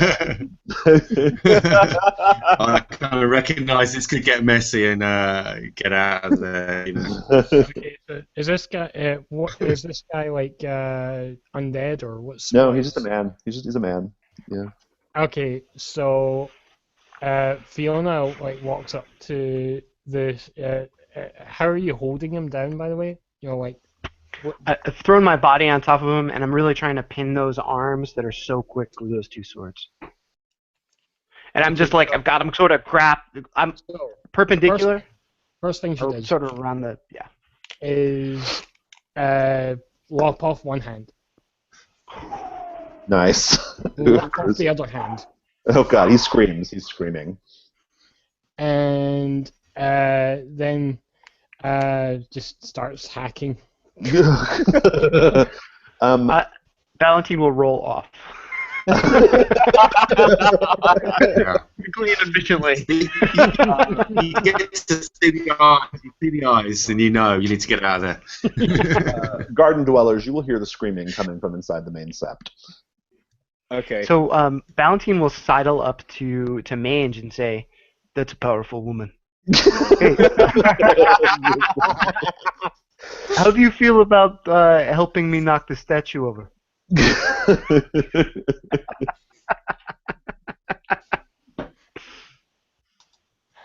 So Yeah. that's comes under other for purposes of XP. Yes. That tracker that's on there, I don't care how you guys track that. That's for your own personal use. I just want the main number is all I care about. I didn't make these sheets, so. Cool. But yeah, other probably sounds about right. How Fiona, much, there's screaming and then silence and then lots and lots of blood. And sort of poppy squelches. Sorry, Rob, what were you trying to say? how much hold does the stone have now? Oh, I think it's down to 2 now. So. Okay. All right. Well, let's just get rid of him. He's so pretty. Say goodbye. Oh. Oh. He's fancy. not so pretty now. No, he's not. Okay, well, you guys can all meet back up in the... I assume the two of you would go investigate the screaming. Yeah. Oh, yes. So, does Fillion establish that we don't need these flowers? Oh, yeah, do you tell him that, Villian? Yeah, these don't appear to be the flowers we're after, but he'll take one regardless and pin it on his lapel. If you want to spend you want to continue spending your hold before you do that, that might be a good move. Oh yeah, you got 2 more questions, haven't you? Oh god, yeah. Eek. Okay, what should I be on the lookout for? You should be on the lookout for whatever nourishes these flowers. Because there's no good sunlight. It's not, everything else in the flower beds are dead. Yeah. Okay. There's no reason why these flowers should be so healthy here. Right. Exactly. Okay. What here is not what it appears to be. Yeah. You see a little drip from above, and a little sort of nasty purple fungus or putrescence just drops onto the soil from above the little the corner, the little overhang where the flower bed is. And if you look up, I assume you do, you'll see a big, thick putrescence, violet-colored putrescence, roiling and bubbling moving up in the darkness. Right. I will make a hasty retreat. I'll point up to Conway. I don't know whether you want to burn this thing to pieces or we get back to the screaming. This putrescence, does it match the description of the thing we want to get? No. A bit closer. No, it's just like filth. It's purple filth. Oh well. So I'm sorry. What was your question? Say your question again. About Conley. What do you mean? Like, is this like anything like the thing we want to get for the potion seller? No. This is. I mean, I'm sure she'd be interested in it, but this is. Yeah. I think Purple Filth is a Dark Souls item, by the way. No, yeah, I'm just gonna back away from it along with along with Fillion. I'm going to quietly close that garden door as we leave. Go investigate the screaming and the blood. Yeah. Oh, and I'm just gonna like casually like put the flowers of flame as we walk away. Yeah. Indeed. Great. Scorch the earth. Cool. Well, let's go back to the main step then. Let's kind of fast forward to that. What's everybody doing right now? What's happening? Cleaning the blood Okay. off the sword. What the hell happened? Ask her. I'm going to transform back to mange. I think the owl's kind of. I'm done with the owl. I'm You see going to. Valentine trying to. Oh, go ahead. Sorry. No, you carry on. No, you please. I'm going to blatantly make a play for my alignment XP because I rarely do it, and I've been thinking about how to do it. A couple of sessions ago, I took the acorns of the oak trees. Oh yeah, that's right. And the very first oak tree those acorns come from. Yeah, there's quite a collection of them, so I'm thinking of kind of distributing them and using them to destroy civilization at the same time. That's good. Yeah. I like that. Like so, like get these, like fill this place up, right? Yeah, so I'm gonna plant one at the altar, so it just kind of explodes out as well. Yeah, that's great. I love it. Sweet. That's really good. Yeah, you'll definitely get that XP. This is what happens. You plant it. Planting it just means like kind of, splashing a little bit of your water skin on it, right, and setting it down. The thing grows the biggest oak tree you've ever seen, instantly. Like within seconds, this thing just springs up like a like the villager on Smash Brothers, right? When a little tree pops up, like it's like that, but much bigger scale. It rips the statue apart, like just like rips the statue apart. It's just like an explosion of marble and that just kind of like in the altar just like smashes apart. The tree is huge. It's like really tall, and it's like a full canopy, and it kind of takes up the whole like back end of the canopy covers like the whole back end of the cathedral. One thing to observe beneath its roots, there is actually there's stairs going down into the earth. Ooh. Oh. I'm going to assume those were like beneath the altar. Beneath the altar, yeah. In my games, you always push the altars to the side because there's definitely stairs that go down. Yeah. Always, I'm totally pleased with that move. Yes. Break pots, move altars, capture fairies, all the classics. Yeah. So what about this statue? Is Valentine fucking around with that as well? It just got destroyed. It just got destroyed. Yeah, the statue was on the altar. It all just smashed. That's part of the same thing. Yeah. I was going to offer Valentine to like refashion it into the shape of like Melchior or something. Assuming it's not stone, which I'm crap with. Yeah. I heard screaming. What was that? Oh, Kim. Who is this? I assume this human ruin. We didn't talk for very long. I'm going to leave you guys with something real quick before we're going to take like a 5-minute break, but before we do, I'm going to throw some images up onto the single image, an important image, onto the Roll20 here. Grab it.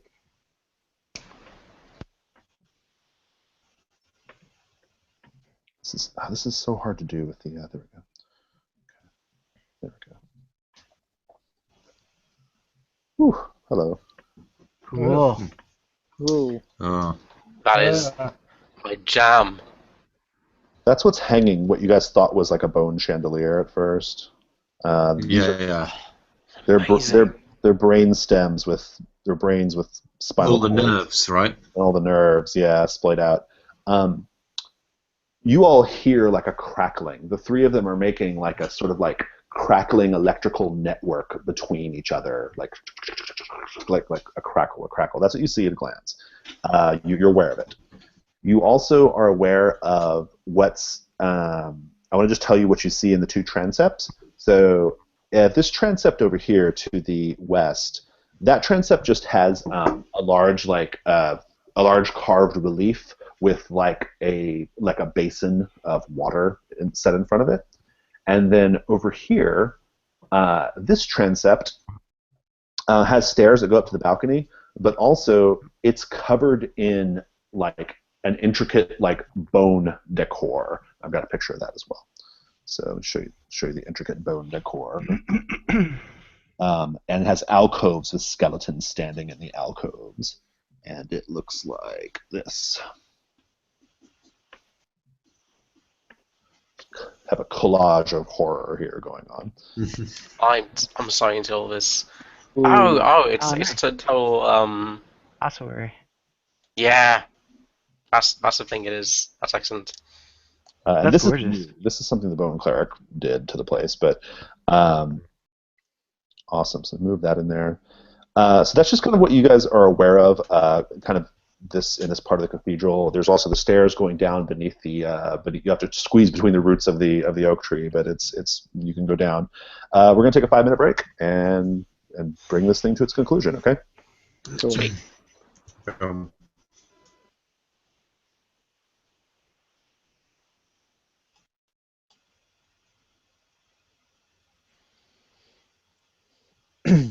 Murder, death, kill again. Yeah, well, you know, this is where it's allowed, right? In the city, you've got to defer to the Don Dillion ways. Well, I was hoping we could question the man, but I'm pretty sure There was that's there why- was no questioning. There was no I'm questioning. pretty sure that's I'll why take- Fiona was compelled to do that thing. yeah, man. Yeah, there was no questioning the guy, right? So I kind of was feeling the way by kind of trying to subdue him, but it was definitely like a versus situation. So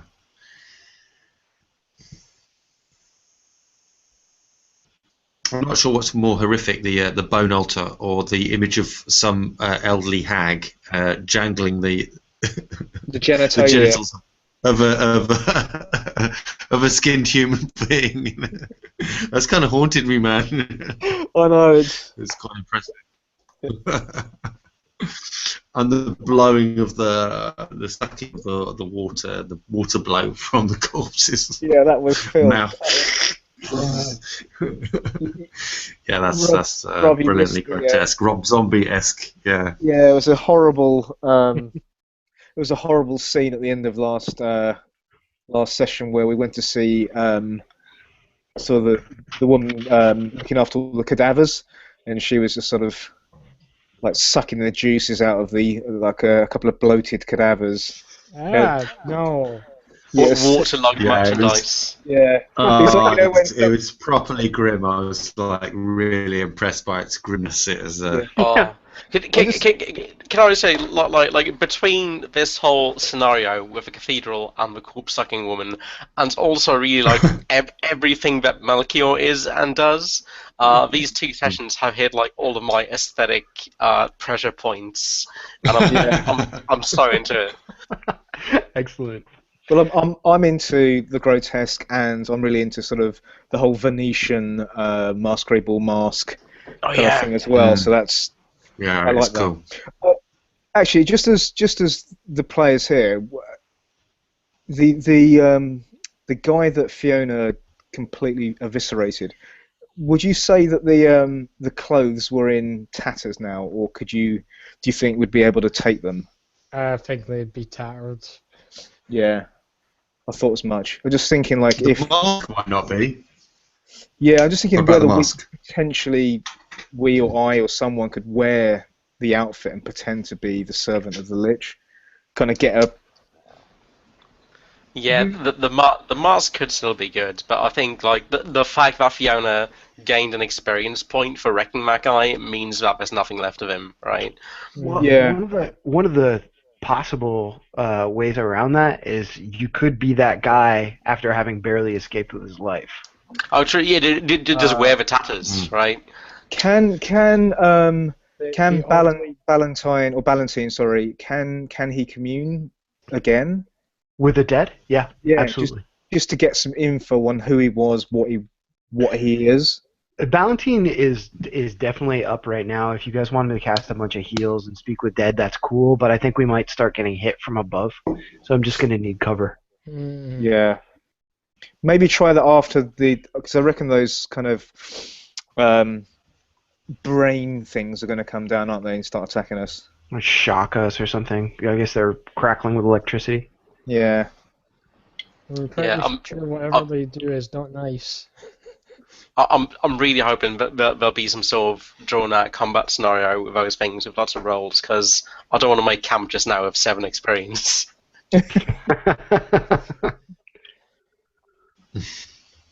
Yeah, next time I get to make camp, I go up a level, so yeah. Yeah, me too. I'm one shy. I'm one shy as well. Yeah, so yeah, team 1 shy. Let's keep pressing on.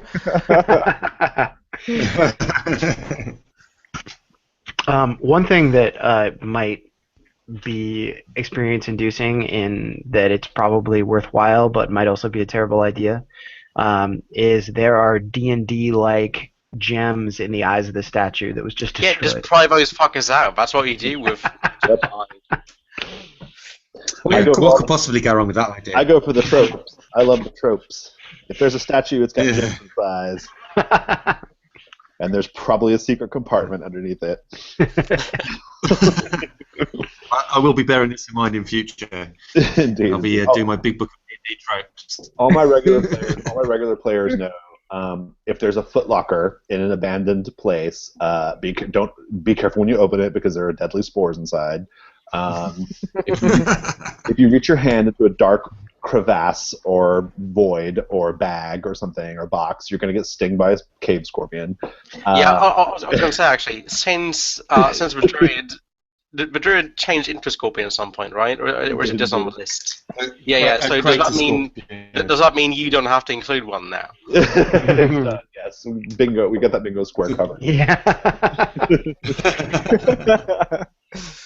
I like to wrap my tropes though in lots of lore and cool looking things. So, but that's what Dungeon World is all about. It's taking all the classically D&D stuff and like giving it like some narrative weight. Yeah. Which is it's not why I did this, but I think all these tropes really support like me having just rolled a murder hobo, which is cool. Almost a literal murder hobo. I have murdered someone already, and probably a hobo. I haven't got a home. So let's jump a box train and get the fuck out of here. Yeah, lots of murder going on in these 2 sessions. This is a bloodier, murderish session than I thought it was going to be. Yeah, it's Venetian horror, man. This is totally. But this is our place. We are working for a vampire. It's true.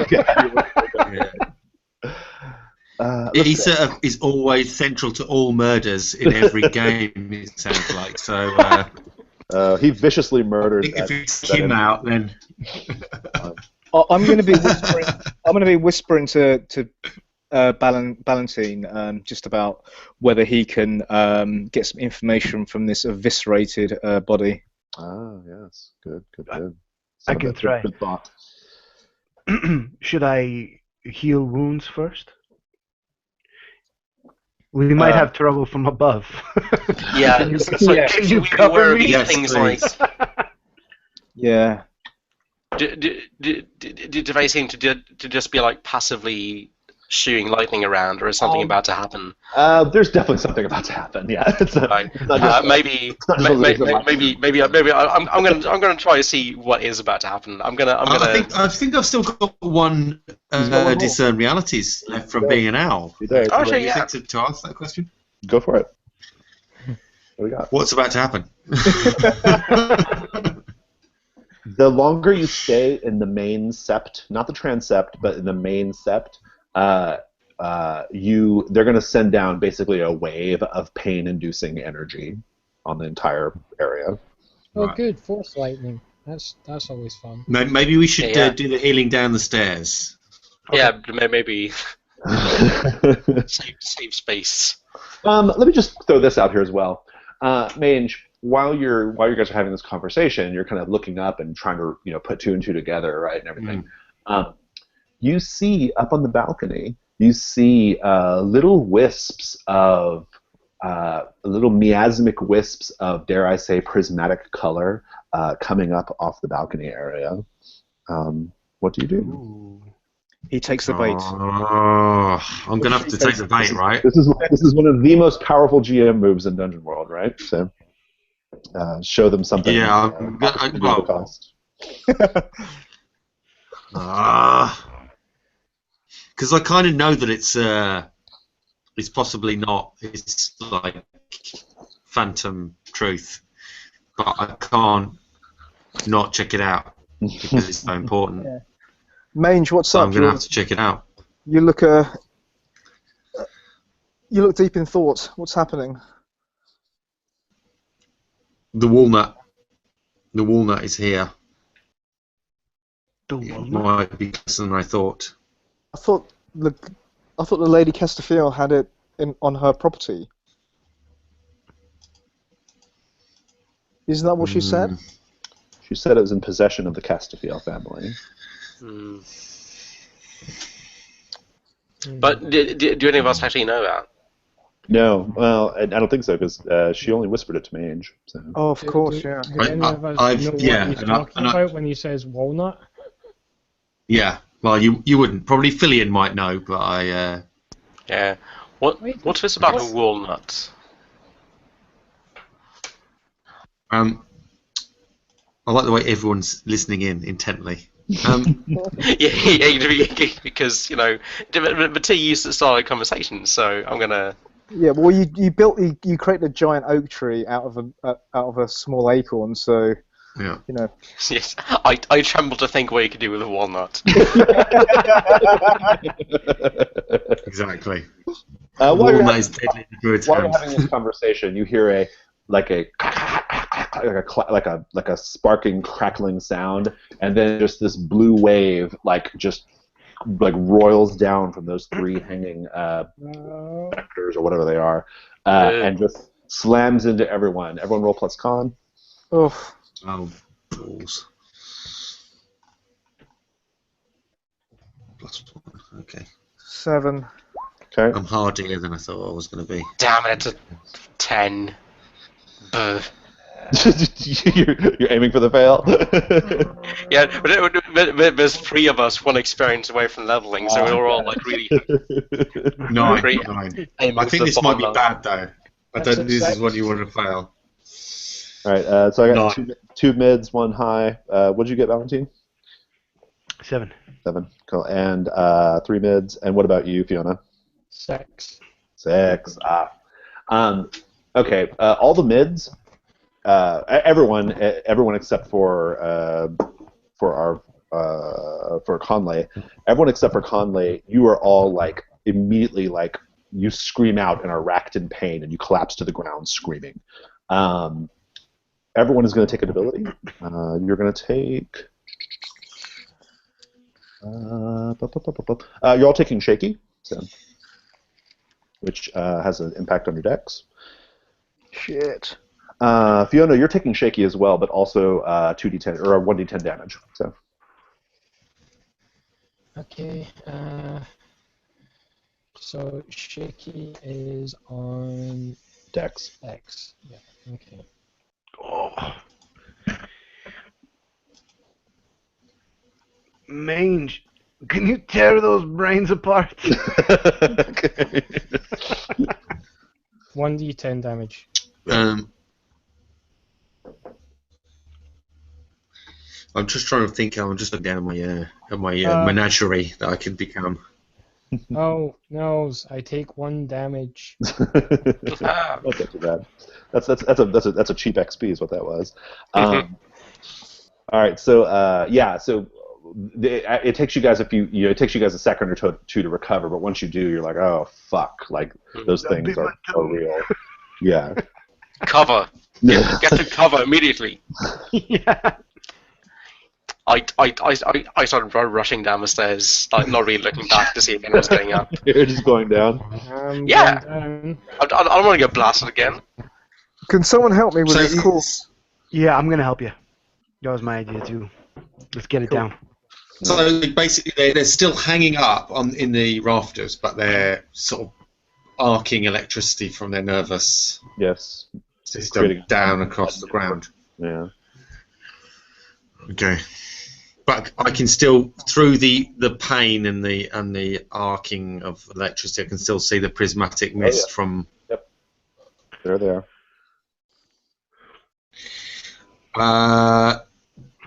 Okay, can't think of anything immediately, so I'm going to run down to the stairs, and hopefully think of something in a minute. All right. Sounds good. So do you guys just go inside the stairs, or do you descend the whole way down? I'm going down. I'm not going all the way down. Okay. It goes down about maybe like three stories worth of, or like three like it kind of has like three little landings, and then till it gets to the bottom, right? Roughly carved stone. I need a torch from someone, or some kind of light source, or I suppose the immolator can just burning brand it or whatever. No, I'll bring up a torch actually, because I've got I've adventuring got gear and I'm never carrying anything. Filled with like crackling energy. Yeah, a torch is fine. In any case, yeah, what, as long as there's just something, that's all I need. Okay, well, let me add to the collage here. Add to our collage of horror. Should we stop at the first landing? That's a good point. How far do you guys go down? That's what I know. Like first landing, second landing, third landing. I just I'm want not going to go far, I don't think. I'm going to be reluctant to go further because I know that I'm close to something important. Yeah. I would have to. It would take convincing for me to. To go too far. Right. Yeah. Let's take this to the first landing, Valentina. It's quite heavy. Yes. Yeah, you guys have this body. And that too, yeah. I just want to range. We're taking him downstairs. It can't be that hard. Yeah. Okay, well, so let's say you get to the first landing. Okay, what do you guys? Just to get a breather. Yeah. Have that scene. First of all, I just produce a torch and like just blow on it, like get it started.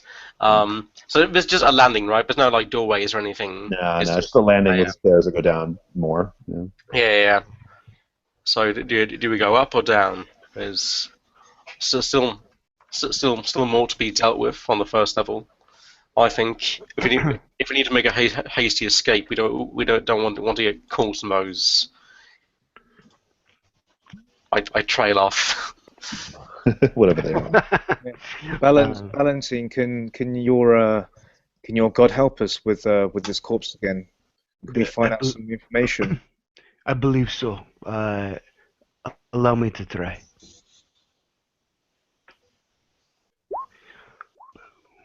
Sweet. So Nice. that's speak with dead. He should just answer 3 questions. Right. Do you still have him like? Does he still have the little mask on, like the gold mask? Unless it's fallen off. It doesn't matter. I'm just curious, just for on the screen. I'm just curious what it looks like. So, I don't know if Fiona like smashed his head in or what. So she was going a little crazy. I'm thinking it's probably got like a Gash. big crack along it, so you can sort of see just slightly in between the gaps of the skull. Yeah. And I think, what I'm thinking. and I think the body actually like talks. Like I think it's just like it's kind of like a gurgling, halting, like like speech. What do you ask? Spirit, attend to us. Gentlemen, what would you like to know? I think who he is and who he serves. Something like that. What's he here to do? I don't know. Something that will give us more information about this man and his relationship, perhaps, to the Bone Cleric. What is your relationship to the Bone Cleric? Do you just get one question, or I have 3 questions. 3? Okay. He says, I am the Bone Knight. I serve the Bone Cleric. I protect him from his enemies. Protected, you mean? He'll ignore that slight. So we understand this. What else do we need to know? Dangers? Sources of Where does the power? cleric hide his most precious secrets? You hear him. Where does the cleric hide his most precious secrets? What you'll want is the phylactery that his spirit is bound to. It's down below. Just blood gurgling like a font out of his half-slashed, mouth. What else is waiting for us down below? Do we, Oh, go ahead. I just wonder, Valentine, do we want to know who this Bone Cleric is, or who he was? I have the spirit, but not for long. Gentlemen, please decide, and I will ask. Has anyone got any other ideas? What does Melchior wish to know? What about the nervous system up on the top floor? Yeah, I am curious about if Melchior has anything to say. I'm also curious about the nervous system, although I think we should probably just ball lightning the shit out of it. What, charge them up? Yeah, that's what I'm thinking. Yeah. Am I getting any, Jason, any whispers from Melchior? Melchior is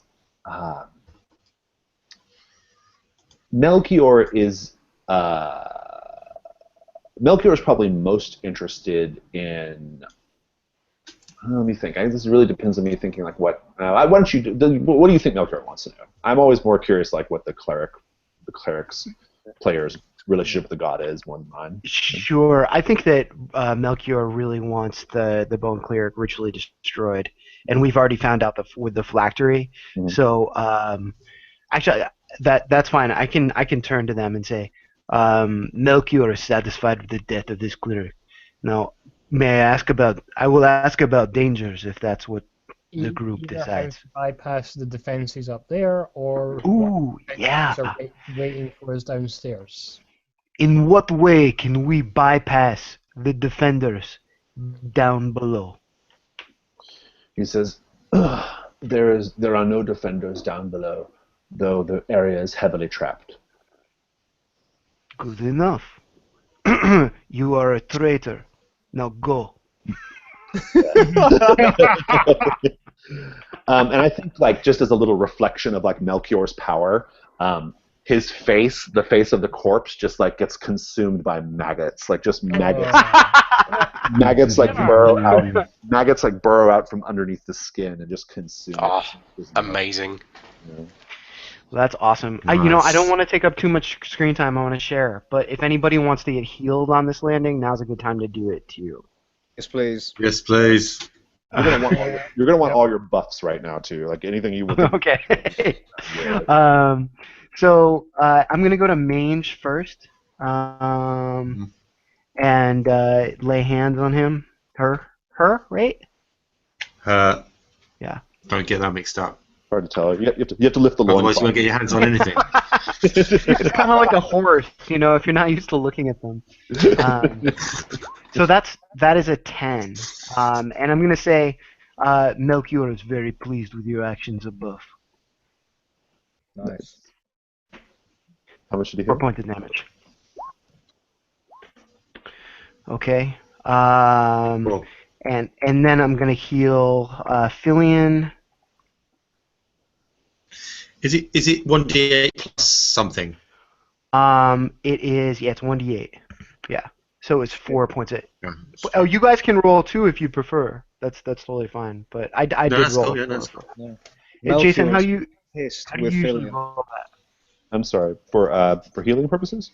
Yeah, should I or should the player? Oh, you mean the damage, or the amount that you heal, you mean? Yeah.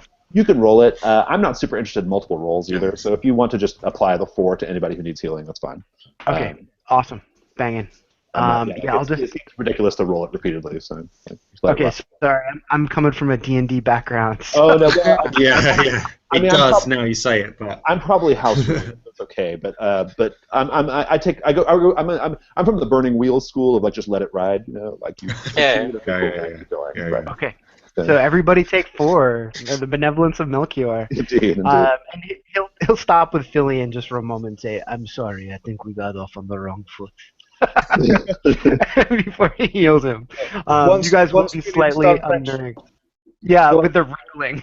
Yeah, Filion's done retch, you go, thank Melchior for me. Yeah, yikes. To be fair, I'm probably not going to receive a healing spell because I'm just 1 short. So. Okay. Everybody else can take 4. Okay, cool. Let's talk about where we go from here. Well, okay, so he mentioned everything's heavily trapped, so that's important. You might want to keep that in mind as you proceed apace.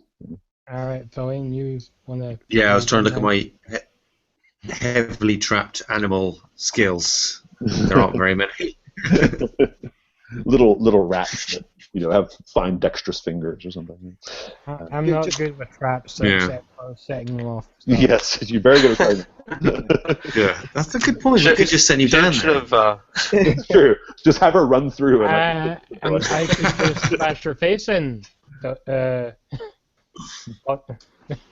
How long will it take to go back and buy a second goat? Probably longer than we've got. All right, so let's. So Philly, you're doing a trap expert, so it sounds like.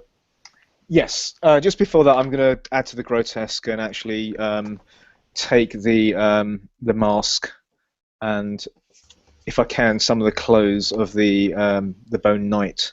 They might come in use for some kind of disguise later. Yeah, perfect. He also had 2 very fine swords. He did, yeah. They were. Oh yeah.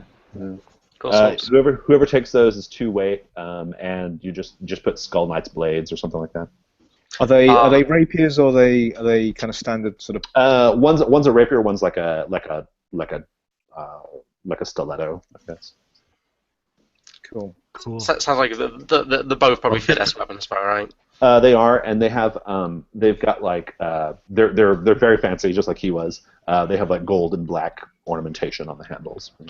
I offer to I'll mend take the stiletto, man. I offer to like mend the mask so as to like perfectly hide the face. Yeah. Thank you, Connolly. Yeah, and that's an easy fix. You can do that. Cool. Give me that traffic control. I'm on a -1, aren't I? Because I'm shaky. You are, yeah. Ooh, okay, which means I've got to. I think I've got to. Let me just check my sheet very quickly. Actually, before we get to that, we've got a spare healing potion, haven't we? From like the big blowout. Oh yeah. Yeah. Do you want to just dead down that, because that takes 1 debility, right? All 10 hit points. It'll clear debility as well. Yeah. That's great. Yeah, do it because we're banking on this. Okay, I'll neck that very quickly, and yeah, this is good. I'm feeling steady. Good. It's actually just whiskey. Yeah. This is really My good. shakes are gone. And right now, Bondrel's like pissed off looking for that bottle somewhere. Oh damn it! So I've got a 6. You want to try to take aid from someone? Bump it up. What aid in terms of dex or something? I guess it just depends on however somebody wants to help, right? I mean, How are you? What are you? So you're sussing out traps? Is that what we're doing? It's Yeah. really dark down here. Can someone shed some light? There we go. You've got so many light carrying people and the party. It's ridiculous. It's just like the place gets fucking flooded. It's too late. Too late. But yeah, if it's not going to require like a second Zuko style roll, I'm just going to hold the torch aloft and have the flame like just creep along the roof to form like sort of a branching sort of veiny pattern shining down on the hallway. Nice. For the aid, just roll whatever your principal stat is on the immolator. All right, cool. I mean, that's like 3 different stats, but I roll wisdom to manipulate fire, so that's an 11. Oh, Very nice. cool. Heck yeah. So what happens on a 7 on the trap expert? Let's have a look. I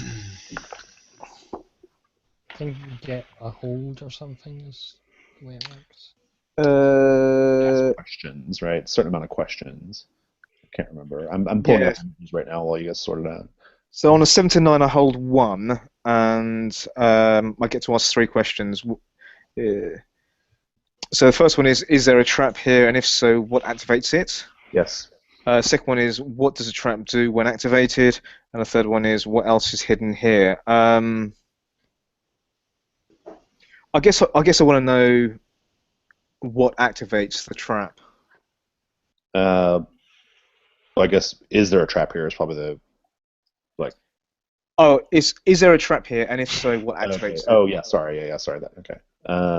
Yeah. Let me just give you a little bit of description of what you guys see as you guys proceed down the stairs and into what is just basically a tunnel, like a sort of roughly like masoned tunnel, very, very low ceiling, made lower by the next image I'm about to put up. Got all the Roll20 images. There we go. Yeah, that's Oh awesome. dear. The trough. Oh, sweet. You want to ignore the numbers in that picture, but the rest of it's legit. Okay, so the floor of every space you're entering into right now for the rest of this area, just you're crunching around in bone. Okay, it's crunching around in bone. A bit of a problem here. It makes it difficult to do anything. Okay, because you can't really stand well. You have to kind of just like stumble around or whatever. So basically, to reflect this, it's going to be something like encumbrance. And what it's going to be is you just have a -1 to all your rolls while you're down here, walking around, stumbling around these bones. So Can I just check? Is it dry bones or is it like damp bones? but maybe a combination, but mostly dry. Yeah. Did your healing remove the debility, or do I still have that? You still have the debility, Oh, probably. yeah. Okay. Yeah, so you guys are racking up some minuses on this, and that's fine. That's where we're at. But your question, though, was, is there a trap here, and if so, what activates it? I'm going to make this basically count for everything up until this like neck at the end of the tunnel, okay? This is not a very long space. It's maybe, I don't know, 100 paces total. Over here to the left, this little room that you can kind of peek into, you see what is there's like a little lip over above the door. Very obviously a rune, a lightly glowing green rune on that door. I might ask you how you know this, but if you cross that threshold without disabling the rune somehow, it fills the whole space up with fire. Just blasts columns of flame. I'm guessing that's magical fire as well, right? Well, yeah, I guess so. Yeah. No, I mean, yeah, I suppose it is. Yeah. Yeah, I mean, it's either DM with a magical fire means like any fire from a spell or like hellfire, right? That's... Yeah, I think it's magical fire. Yeah. All right, cool. So I can't really help with that. Yeah. Is it a pressure plate? No, it's just a rune drawn on above the door. The entire portal's rigged. This bit is before that, right? So Yes. we can look into this, see what it is. It's clear too. So You can go in there safely. Like Billy and check that out. No big deal there. I'm gonna turn into a fire beetle because they can kind of fly down and they illuminate and they've got kind of they're kind of a good all rounder. So All right, Moving nice. torch, nice. Yeah, give me a roll. There you go. uh, You don't have to make the transformation at the minus. You can do it at your regular roll. okay, no, I can't. Well, I've leveled up, so that's one thing. I'm just gonna keep you as fire beetle for a while. Okay. Yeah. You are lost in fire beetle thoughts. Yeah. Well, but anyway, you can go ahead and you can kind of crunch around there and see what you can see. Are you going into this room right here? Yeah, so I'm just gonna go on fire beetle instinct, right? So I'm just gonna sort of buzz about a bit and sort of bang into walls and gonna generally be a bit insectoid about the whole thing. Not much in this room. There's a bed. At the end of the bed, there's a like an iron footlocker, and then there's a desk. Okay. I'll probably start rummaging through the desk.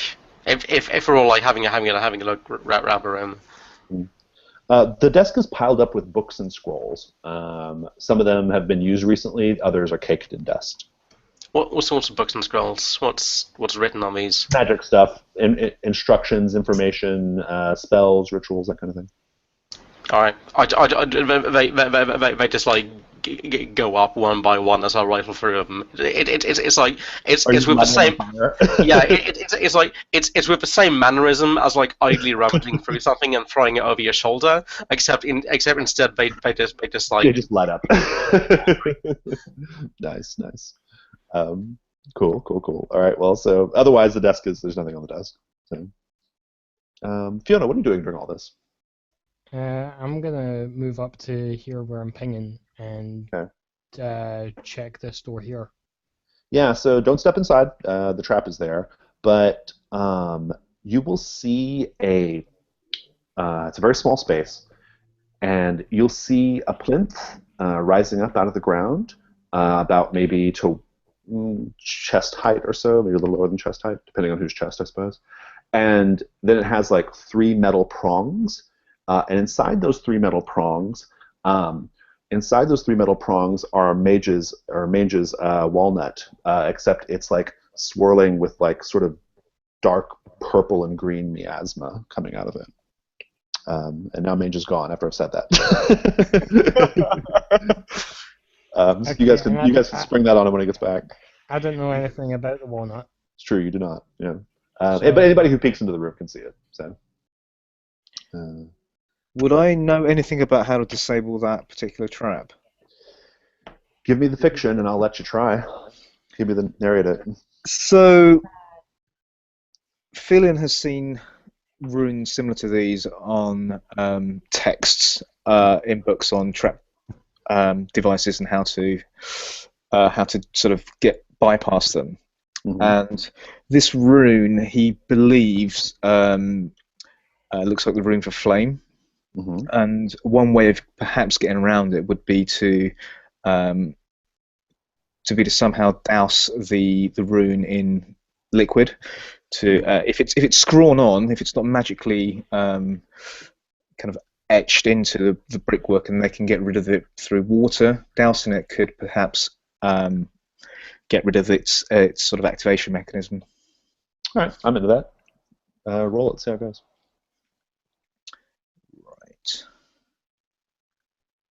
So that would be Dex. We're all -1, aren't we, at the moment? That is a 9. Indeed. And -1 for the bones, standing on the bones too. I got the healing potion that got rid of the. Oh, that's right. That's right. My bad. Okay, cool. What happens on a 7 to 9? I'm sorry. What happens on a 7 to 9? I don't have that. We got. What's that? Tricks of trade. Yeah, you still do it, but the GM will offer you 2 options between suspicion, danger, or cost. I'm going to wait for Ed to get back because this what happens here has a lot of bearing on on his personal circumstances. So Sure. And I will relay everything that I'm doing to Mange as well. We'll give him all the information, all the information required. Meanwhile, back in the other room, you're just tossing scrolls and books and lighting them on fire, right, Conley? Yep. Okay, awesome. What about you, Valentine? What are you up to? Valentine will be. I guess he would have joined Conley in this room after it had been cleared out. Okay, because he's no good at finding traps. He'll be looking for this thing that's a phylactery.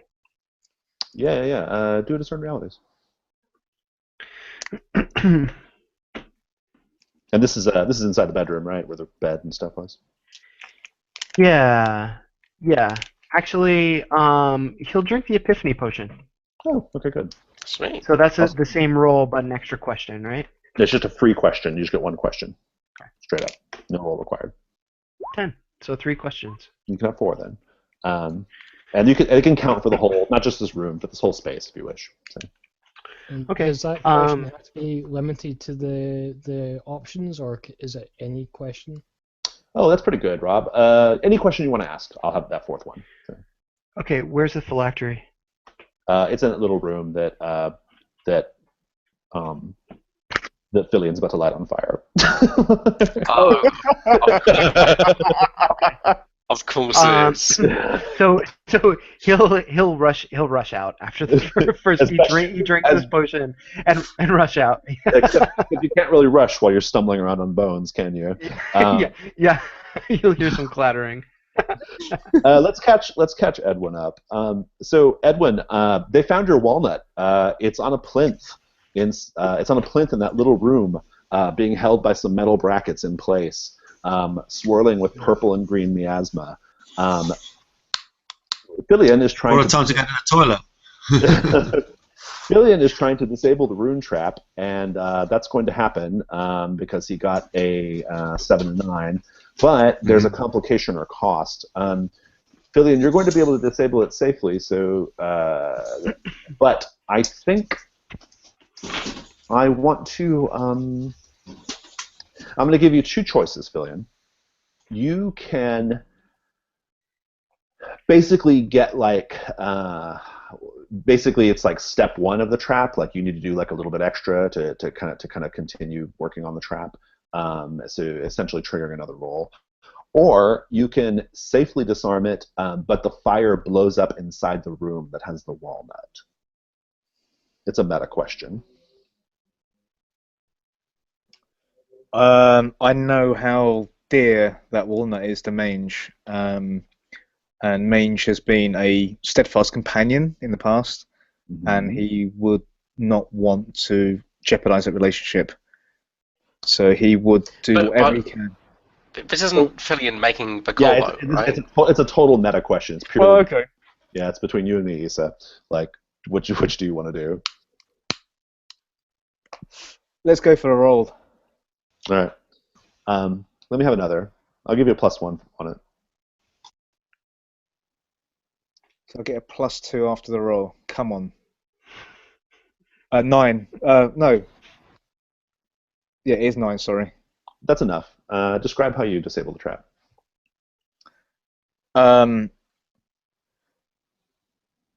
So basically, once again, he tries to douse it, and he notices that it's not working as well as he'd hoped. So in a moment of sheer panic, he runs up to the room and just effectively just uses his glove to try and get rid of just get rid of the rest of it. Nice technical skill involved there. It's very good. He tried a technical bit and it didn't work, so he just defaulted to panic. Let's put you with that part of the group there, Valentine, with your information that you've kind of that's It's purple and green. It's purple and green. That is not the walnut you're looking for. And yet it is a walnut.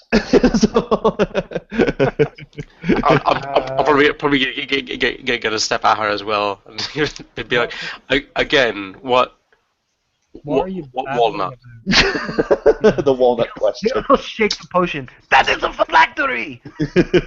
Oh, Yeah, and while they're arguing, like there's this like fire beetle just sort of spraying fire here, there, and everywhere, and just sort of buzzing around the place. The sort of most centrally important thing to mention. She's too busy being a beetle right now. So everyone's shouting urgently at this giant insect. So that's the thing that we're supposed to get, isn't it? Yeah, this is the phylactery. I mean, the Skull Knight indicated that like if you basically get to it or destroy it, it'll weaken the Bone Cleric, right? Mm. There's obviously great power locked in this nut. Would I love it. I want that on a T-shirt. There's obviously great power locked in this nut. yeah, and just a great big arrow pointing directly down, right? Wait, the nut is a phylactery? Yes. Oh dear. Oh mange. Would you have any means of? Would Melchior have any means on feeding on this power, taking it without I believe so. without it going to waste? I think that Melchior would like this power very much. If you all are willing, Melchior may help us defeat the Bone Cleric. His help has proven indispensable so far. It's true.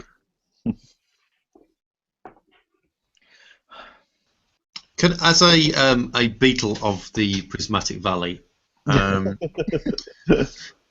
what's my instinct towards the walnut? Is it something that is native to the valley, or is it like a fake thing? I think I'm trying to think like a bug that would be like, that's a thing that I'm drawn to, or you can be repulsed by. Yeah, you can be drawn to it, sure, but you may not have the best luck communicating to the group what you want them to do right now. So are they cracking this nut or what? I think let the worm have the first crack, as the proverb goes. Yeah, I don't think we should just destroy it. Perhaps this is something that Ballantine can help us out with. Maybe this is the best of two worlds. We could give the nut to Mange, but take whatever essence is inside it out. It is possible that Melchior may be able to purge this nut, and I give it to Mange. I do not know. I do not understand these magics. That's our only course of action, right? I can't think of anything safe to let Fiona have a crack at it. But you always let Fiona have a crack at it. It's an excellent plan B. Let's try. I'm an advocate of Plan A. You guys magic it first this time. Do we have the nut? No, it's still on the plinth. Oh yeah, because it's like behind bars, isn't it? No, it's just on a plinth, or it's like in a bracket, like a metal bracket that's being held in. Right? Oh yeah, cool. But the trap has ostensibly been disabled, right? So you could probably the trap inside the room has been disabled. To get to actually cross the threshold, that's been disabled. That's been yeah, cool. But there may be additional shit on the plinth itself. Yeah. Can I have a little? I'm going may. to land on Conley because he's kind of a kindred fire thing. That I'm just going to land on his head. Good. That shows dominance. Dude. I feel like established dominance should be only one of your shifting moves. Yeah. Sometime. Yeah, or one of your flags. Let me establish dominance on experience. Yeah, established dominant creature. Yeah, I like it. I might use that next time. All right. Yeah, I'm probably like playing with and petting this beetle as we go, just sort of like having a time with it. 8 or 9, depending on whether I get. Sure. Yeah. Do you want to ask? What's your question? Yes, it'll be. So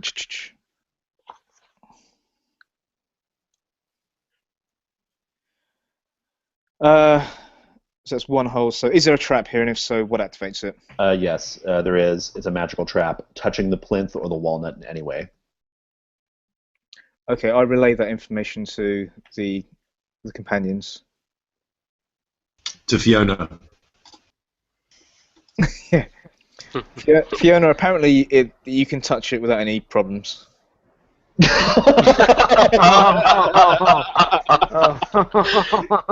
Cold-blooded shit. Yeah. Brilliant. He makes a hasty retreat. No, I jest. No, That's good. That's good because if something had happened, then that would reflect poorly upon you. No, I've got a lot of respect. I've got a lot of respect for Fiona and her crass ways. No, there is definitely a trap here, gentlemen and ladies. We cannot touch the walnut or the actual plinth itself without activating it. This may require some of your talents, Ballantine.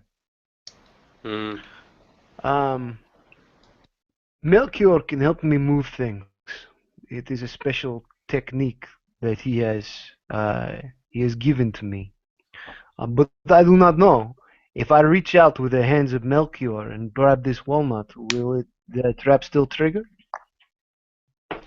What do you have in mind mechanically, Josh? Unseen servant. Does that work? Sure. Unseen servant would obviate that. Yeah. I'm into it. Gentlemen, just a small demonstration of his power. However, I'm not sure. It may still trigger. Shall I try? I think we don't have any other choice at this stage. If you want do we get the corridor? Yeah. Do we get -1 for everything? Yeah. Anything. The only reason why I didn't give it to the animal transformation is because I don't think that matters whether he can stand solidly or not. So. Well, I put a hand on Fiona's shoulder and say, "Please help me stay steady." Yeah, there you go. Good. That's enough fiction. You don't need that'll take away the -1. Yeah. Okay. He'll start to whisper. Only because it's Fiona. She's very stout, right? Yeah, she's gigantic. Yeah.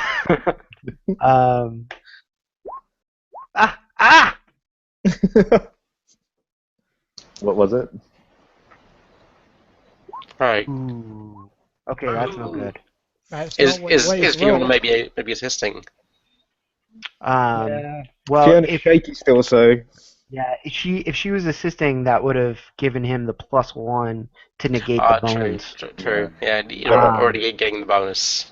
So that's a failed cast a spell. Okay. I think just trying to cast magic in the space and Melchior's presence triggers the trap. So on you, it's only on you, and no one else is affected by it. But basically like a sort of like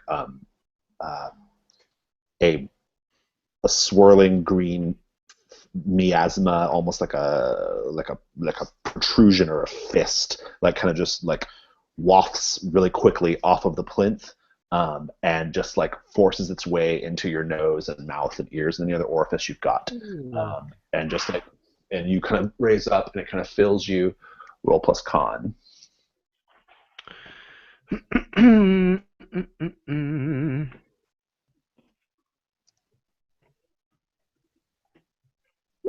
Ooh, nice. What was it? Yeah, I got an 11. Yeah. Okay, nice. Oh, here are these results. I'm like, where are these results at? Sweet. You're fine. Describe how you shake it off. It was gonna kill you, but how did you shake it off?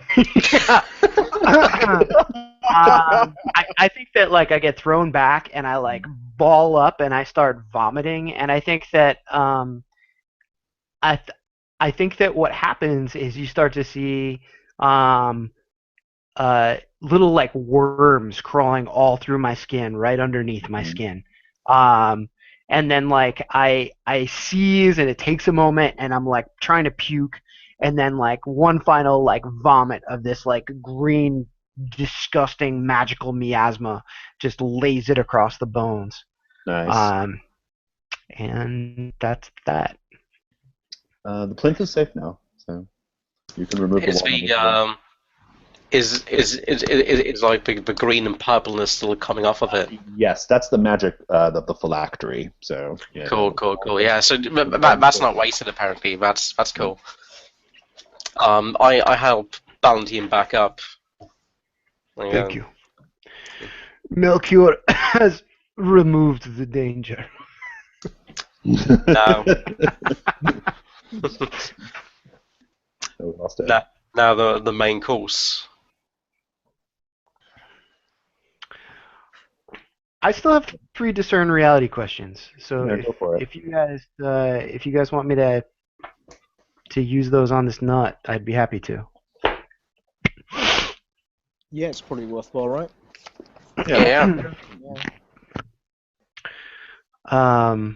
So what should I be on the lookout for first? So you should be on the lookout for the ritual procedure that allows you to reverse whatever made this walnut into a phylactery. Okay. I hope that's not been burned. I there may be a ritual procedure. There were papers in that room, no? There were.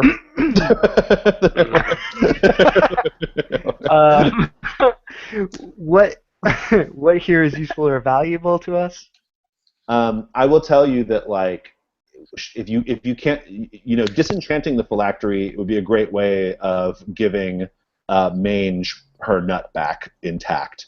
You get the same effect by just smashing it up. Okay.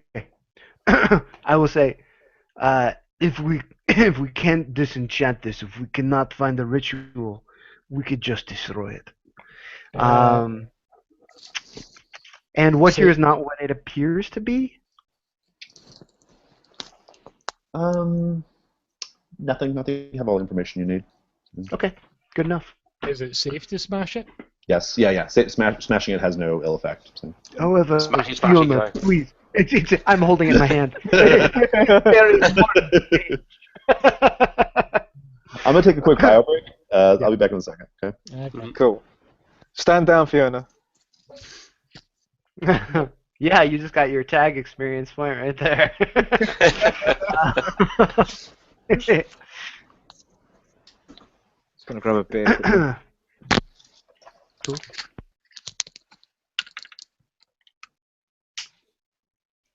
Do we lose Edwin? Yeah, I think he Drop. disconnected a bit.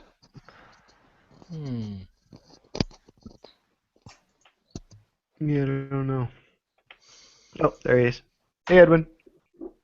Speak of the devil, and he shall appear. Yeah. Good news. We just need to find the ritual to disenchant your walnut. I was going to say, good news, it's now safe to smash the walnut. Also, break.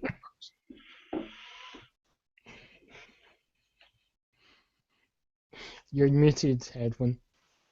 I said that was a pretty bad 2 minutes where I was trying to get back online to find out what the outcome was. It's like, and the killer is.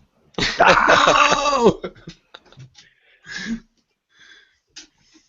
That happened to me when I was watching Matt Smith's last episode as the Doctor. Oh mate. The signal just went down right as he was doing the regeneration thing. It's like, no! Yeah, that was not fun. I got told off for making lots of noise, trying to get the router back on board. So what happened? Sorry, can you just give me the details? We basically Valentine managed to trigger the trap on the walnut, which means he got hit in the face but survived. and now it's safe to disgusting destroy it. Worm vomiting was involved. Nice. There may also have been, theoretically, not proven by anyone, some way written down to disenchant the walnut. But if that were the case, those procedures have probably been burnt at this point. By an immolator and a friendly fire beetle. Yeah. You know, you're probably burning as many papers as I was, right? Yeah. Feel free to X-card me on this one. But if we can't find the ritual, we could also probably ritually slaughter the Bone Knight to appease Melchior to get another ritual. No, I'm into it. Already slaughtered him though. Can be more slaughtered, can he? Yeah, we probably could. Listen. You can always mutilate a body a bit more. I mean, ritual sacrifice. I don't know. Is I was my pretty main thorough. I was pretty thorough. Yeah. If we do that, I think we should do good work. I think if we do that route, I think the ritual should be that we have to partake in the flesh of the Bone Knight. Oh, jeez. What are you trying to say there, dude? This is speaking of D&D tropes. This is the exact thing when the GM leaves the table, and the first thing he hears when he gets back is, We eat the body, right? Yeah. So obviously. cannibalism. Or maybe the cleric has to. The rest of us can just watch in horror. Yeah. It's a clerical matter. It's an ecumenical matter. Throw the jackass under the bus. So what are you guys thinking? Ed, did they explain to you what the deal is with the walnut? Like the ritual, the actual procedure to reverse it was reversed, or it was burned up by Conley. But you get the same effect on the phylactery by just smashing up the walnut as well. So unless you guys have some other great plan, I'll take it. So You're not smashing the walnut, right? We floated a plan B. What is this plan B? Is Plan B not always Fiona? Fiona is perhaps Plan C in this case. So I think that Melchior would like to be able to eat this dark power. But we need a ritual. And for a ritual, I need a sacrifice. So perhaps could we ritually slaughter the Bone Knight and burn up his important organs? I'm into that. I like it. I think what's going to happen instead is that I think what's going to have to happen instead. I'm going to do a variation of that. Is you must become as the maggot, Valentine, and essentially you will have to eat the innards of the Bone Knight with your bare hands from the inside. You just will grab out organs and begin to chew in.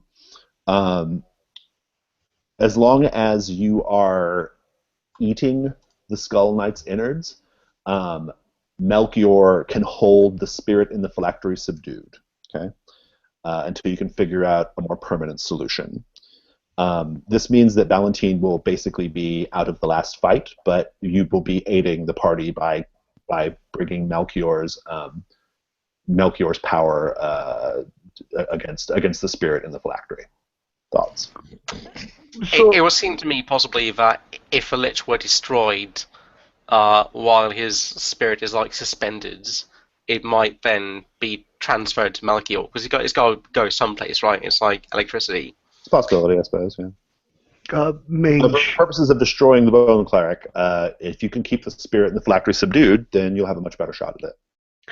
How important is it to you that you regain the use of this walnut? Mange is presently a fire beetle. Yeah. And cannot respond. Just aspiring small like jets of fire at like bones. I can help, but it requires me to do something that I would prefer not to do.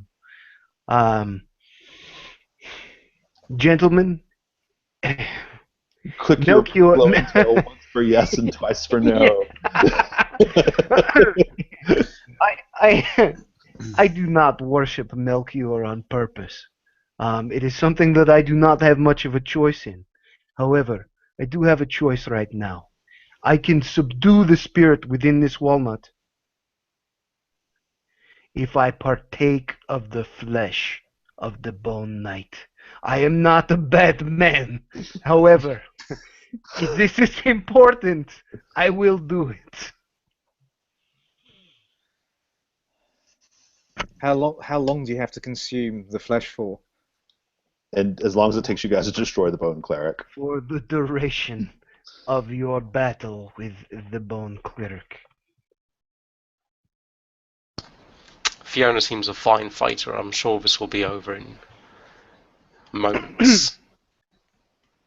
Valentine, I wouldn't wish what you have to do upon anybody, but if it will help us destroy this bone cleric, then He's fresh.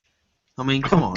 It's only been 24 hours, man. He's very. I think cook it even up like for him if you want a bit of help. like even the 5-minute rule applies to this one. Yeah. Mange, I do believe, and I know that I have you at a disadvantage, that as it looks like I will be doing this, you owe me one. Yeah, so I kind of land on his brow and kind of like tap reassuringly with my little beefy legs. little antennae stroke his forehead. Yeah, there's kind of a little feeling of kind of like that, and a couple of little tippity tapping feet. A kind of warming on your forehead from the fieriness of my approval. Gentlemen, I will keep the walnut then. Go and do battle, but please leave me. I have what I have to do. I would prefer don't to want do to in do that. private. Fiona starts walking. All right. Valentine, if it comes to it, you may need to destroy that walnut anyway. If we need you, that'll be you'll have to make that hard choice. Yes.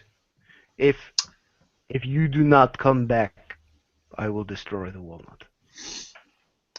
Your I'm transformation. staying with Valentine. Your transformation is over, Mange. You're back into Mange form. Hey. Okay.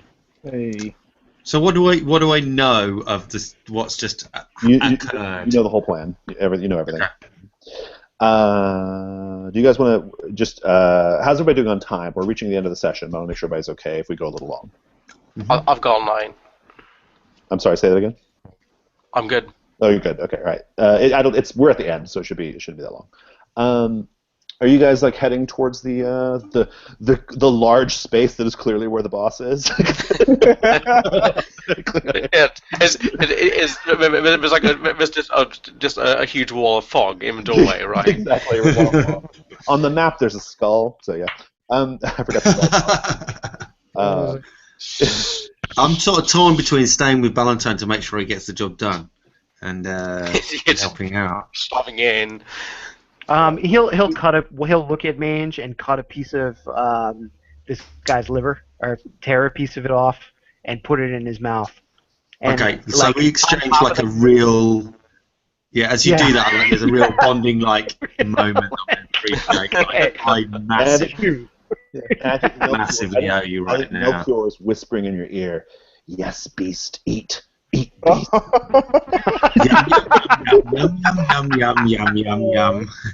On the filthy, rotting flesh.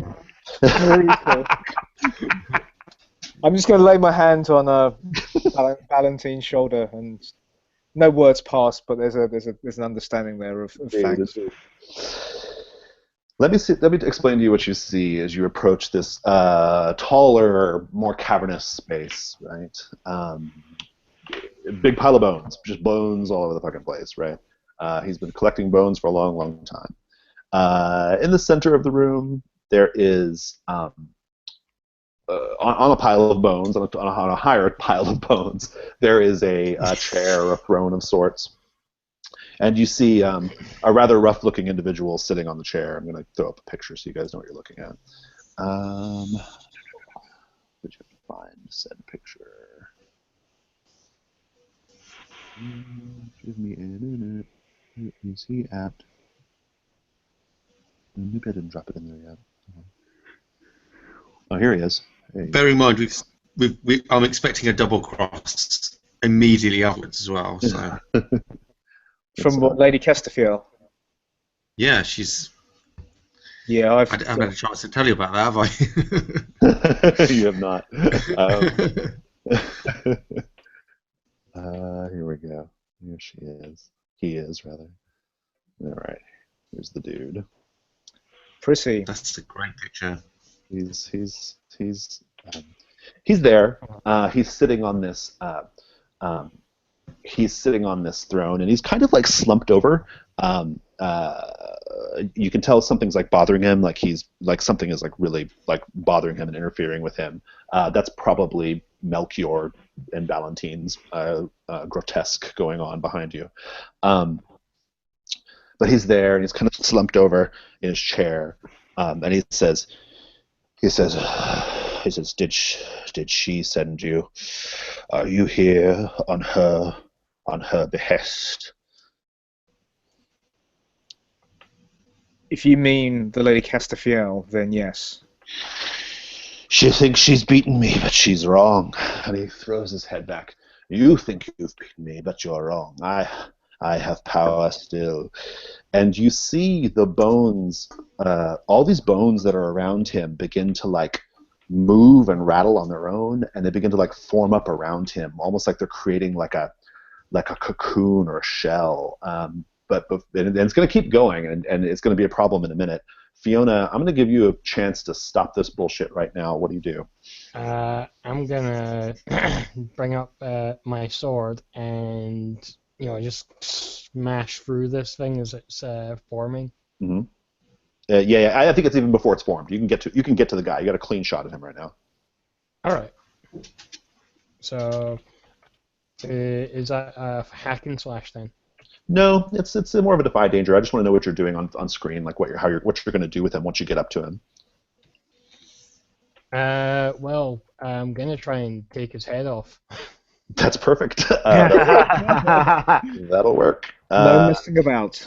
I want to defy danger. I want two things. I want to defy danger Khan to like get through the bones quickly enough to get up to him. And then once you've made it close, I then want to defy danger strength to finish the job. Okay? Okay, that's a 10. Okay. Nailing all these 10s. Roll 2d6. Don't speak too soon. What were you saying? That's what I mean. I'm saying this would be a great time to assist. If somebody wants to assist, they better describe how they're doing it now. So she's sort of flexed her way through the bones, and Right. What's the second defy danger? Just strength. She's going to just try to power through and cut his head off. Okay. Go, Fiona. you can do it.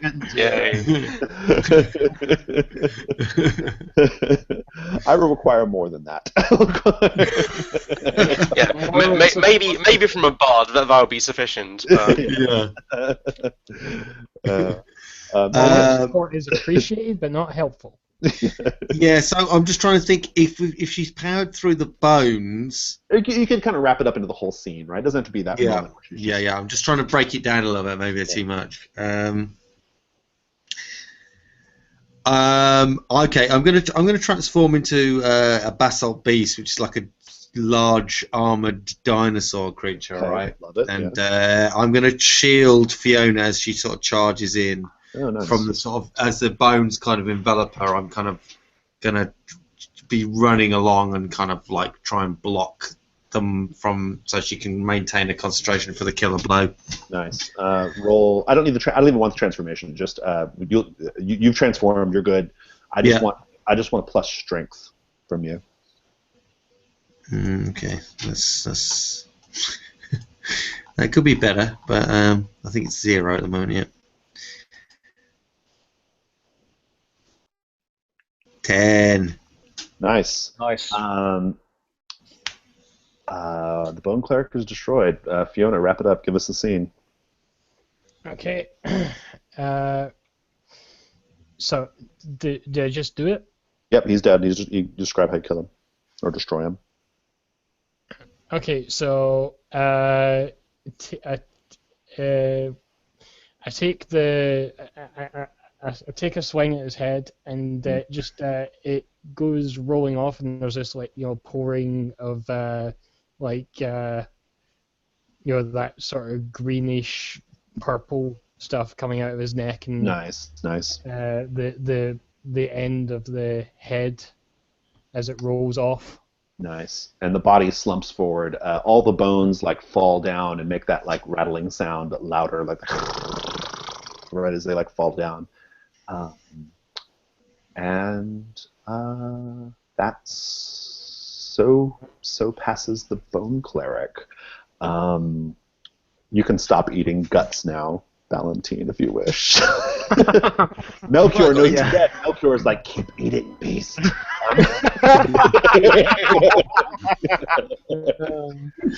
And Valentine's like, actually it tastes like chicken. Yeah. Lady Castafiel joins you. She appears as if out of nowhere, kind of almost gliding across the bones. She doesn't have to walk per se. She walks. She kind of floats over, and she reaches down and she grabs that sick skeletal head by its greasy gray hair. She pulls it up, and she says, "His real name was Domenico. He was my brother." She drops it. She says, "And now, the curse of our family is nearly lifted. There's but one Castafiel left to deal with." And she floats over to you, Filion Dondilion, and she says, and she kind of reveals her eyes, red and glowing, and says, "A kiss, love." And she moves in towards you. What do you do? You're just a dirty vampire smoocher. I still She says have. a kiss, love, with her fangs bared. Yeah. I still have the misery cord that I used to You do, yes. kill her sister, and I will. As she goes in for the embrace, the kiss, I shall try to pierce her heart with a misery cord. It succeeds. Describe her death. She's bearing down on Filion. First, he assumed that it was something that's a bit more tentative and a reward, but then clearly it isn't. It's actually she's going in for dinner. She looks strikingly like her sister, though far more twisted and evil. And at that moment, I know, well, he knows rather, that she means to do him harm, and he takes a misery cord from his belt and plunges it into her heart. How do they die? I can't remember. Do they explode in fire or what? I think it's just more sort of turning into dust without the kind of explosion piece. Done. Good. That's the end of the Castafiels. They're all gone. Well, that's the end of the line. It's the end of the line. There are no mas. Hang on, she said there was another Castafiel that she had to deal with. Herself? Yeah. Oh, right, and she's just ended herself. Okay. Yeah, she just committed suicide, basically. Great. Now that we had that cheery ending. I thought Billy was being heroic there, but no. What's that? I thought you were being heroic, but actually you're just being like the usual vampire lackey that you are. Oh man. A special note to the immolator. This is the sort of thing that you like. I think like we should probably wrap up with some sort of like ritual fire to fully put down the Castafiel, so there's not a scrap left, right? Honestly, I think my next action is gonna be having a huge row with Fillion. It's just doing a what? Having a huge fight with Fillion because Right. that was our employer. Yeah. Yeah. We got 3,000 gold. I murdered a woman so that this woman could pay me for the job. Wait, she was trying to kill me, or that's what I thought. I mean, it would have. Everything we've accomplished, I'm quite sure we could have subdued her.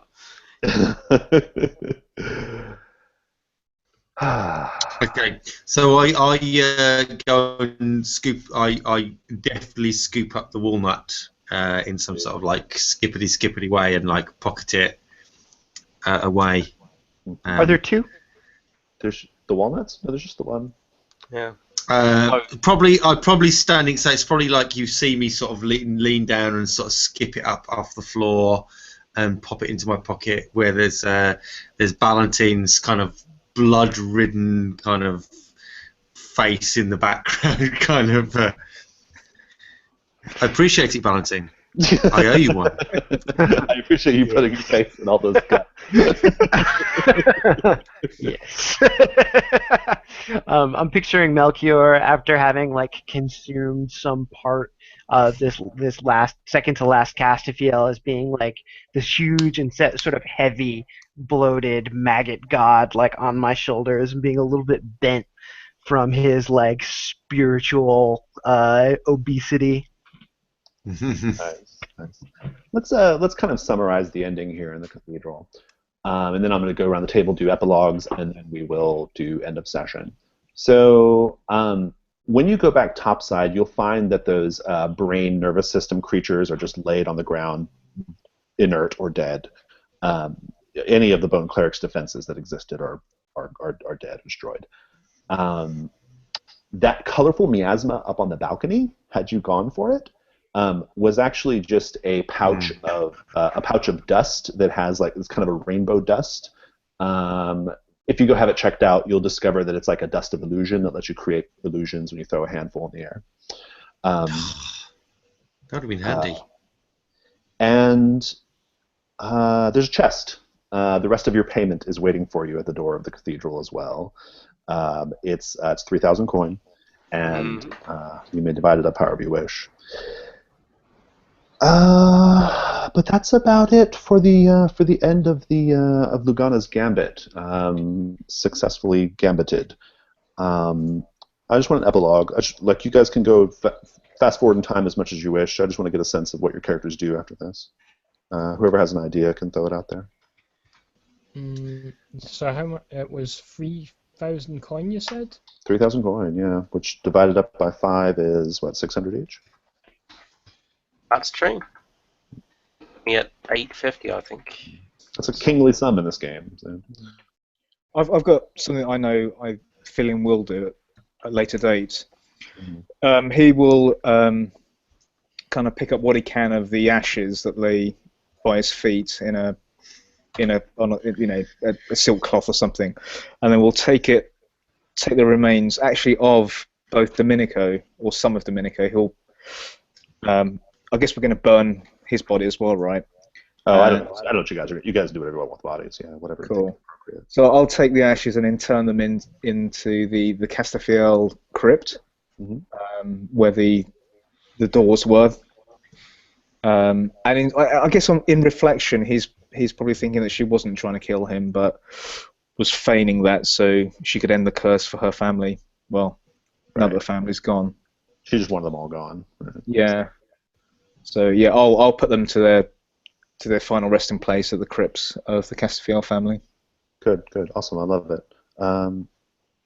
Mange, any thoughts? The walnut needs to be dealt with. Yeah. So you see Mange returning to the Prismatic Valley and being surrounded by other custodians of the valley, few in number. You see her kind of rise up to the destroyed, like there's a kind of like twisted walnut tree that's been clearly like drained of its kind of power, and you see her plant it, and kind of life starts to restore in the tree, and then she sort of looks out across the valley, and there's like at least 3 or 4 other like different species of trees that are kind of still destroyed. So it's like a continuation. There's more other nuts. Other nuts to be found. Yeah. You can't be cool with druid nuts, you know. You gotta. It's all about the nuts. Fiona, any thoughts about your epilogue? Well, I'm probably gonna carouse. We love a carouse. Yeah. You can have a freebie on-screen carouse if you want. Anything that you get up to in particular? Well, I'm just I'm enjoying much ale and trying to find information about someone who can remove curses. Your bloodthirsty curse, yes, which we'll have so much more fun with in the future, I'm sure. Mm-hmm. Good. It's so useful. That's certainly good, yeah. Maybe Fiona could have like sat there. Oh, I should have spent it to make Fiona eat the guts, huh? Ooh, that'd have been good. I should have spent one of those whole. Oh well. Wishes were kisses, right? What do you say about Conley Clacton? I never ended up finding that flower, did I? Did not. Oh, actually, if you keep looking around, it's in the grave. Oh, cool. It's in the grave, yeah. So I'm gonna come back to me bringing that back to. We had a name for her. I just keep calling her the potion seller. Vondrel is her name. Yeah. Vondrel. Yeah. Trivia: Vondril and Mog, who sells the corpses, they are lifted directly from Skullport, Forgotten Realms setting. Oh, hey. Look at that. Nice. Yeah. Probably just like a silent montage as the outro music plays, right, of me producing the flower and bag full of gold and being handed this piece of like of primal flame. If I understand correctly, it's like a fragment of like the actual thing that is fire, right? From way back. I imagine it as a liquid, but I guess it could be whatever form you think is interesting. Yeah. I imagine it being bottled and just having seeming like maybe like just like seething magma. Good. Yeah. Yeah. So hopefully that's going to be cool. Yeah, the essence of Ignis. Yeah, if you have any, I'd love to hear like what if you. I mean, maybe not now, but like I think there could be a really cool connection between Conley and this. You know, I don't know what it leads to, but yeah. I mean, there's already like maybe kind of a connection, like innately with the Iblay a bit. So yeah, probably come back to that because I'm definitely gonna bring Conley back. Sweet. And what about Valentine of the Maggot? I think that Valentine will have been. You'll sort of see him putting the final touches on rededicating the temple to Melchior, and then him sort of like bowling over, and sort of flash to the overlay of the spirit realm and this like fat bloated water bear like tearing its own skin off and like black ichor tentacles having been fed off the curse of the Castafiels tearing out and just like stripping its own skin off and emerging. Melchior's amazing. I love I this fucking love Yeah, Melchior. that's great. He pushes every one of my buttons. guy. So Yeah. good. I'm sure I'm not going to have to fight that at some point. Yeah, I know. Oh, It's totally under control, guys. He's lawful. What could possibly go wrong? Eat, beast, eat. I'm thinking it could be fun to incorporate Melchior into Discern Reality's AP too. Like maybe the thing that's inside Iotho. I don't know. Be a fun idea. Yeah. Okay, cool. So sweet. Do you guys have anything else you want to say or do before we do the end of session? Not only that Fillion will get his feathers back from that horrible hag. from Mog. Oh, yeah. That should have been in the epilogue, man. I know, I just forgot about it until now.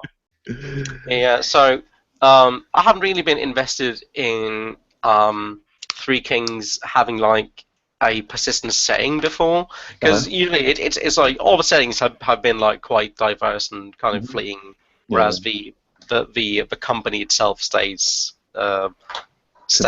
right. But I'd really like to come back to this whole bit as a world. Yeah.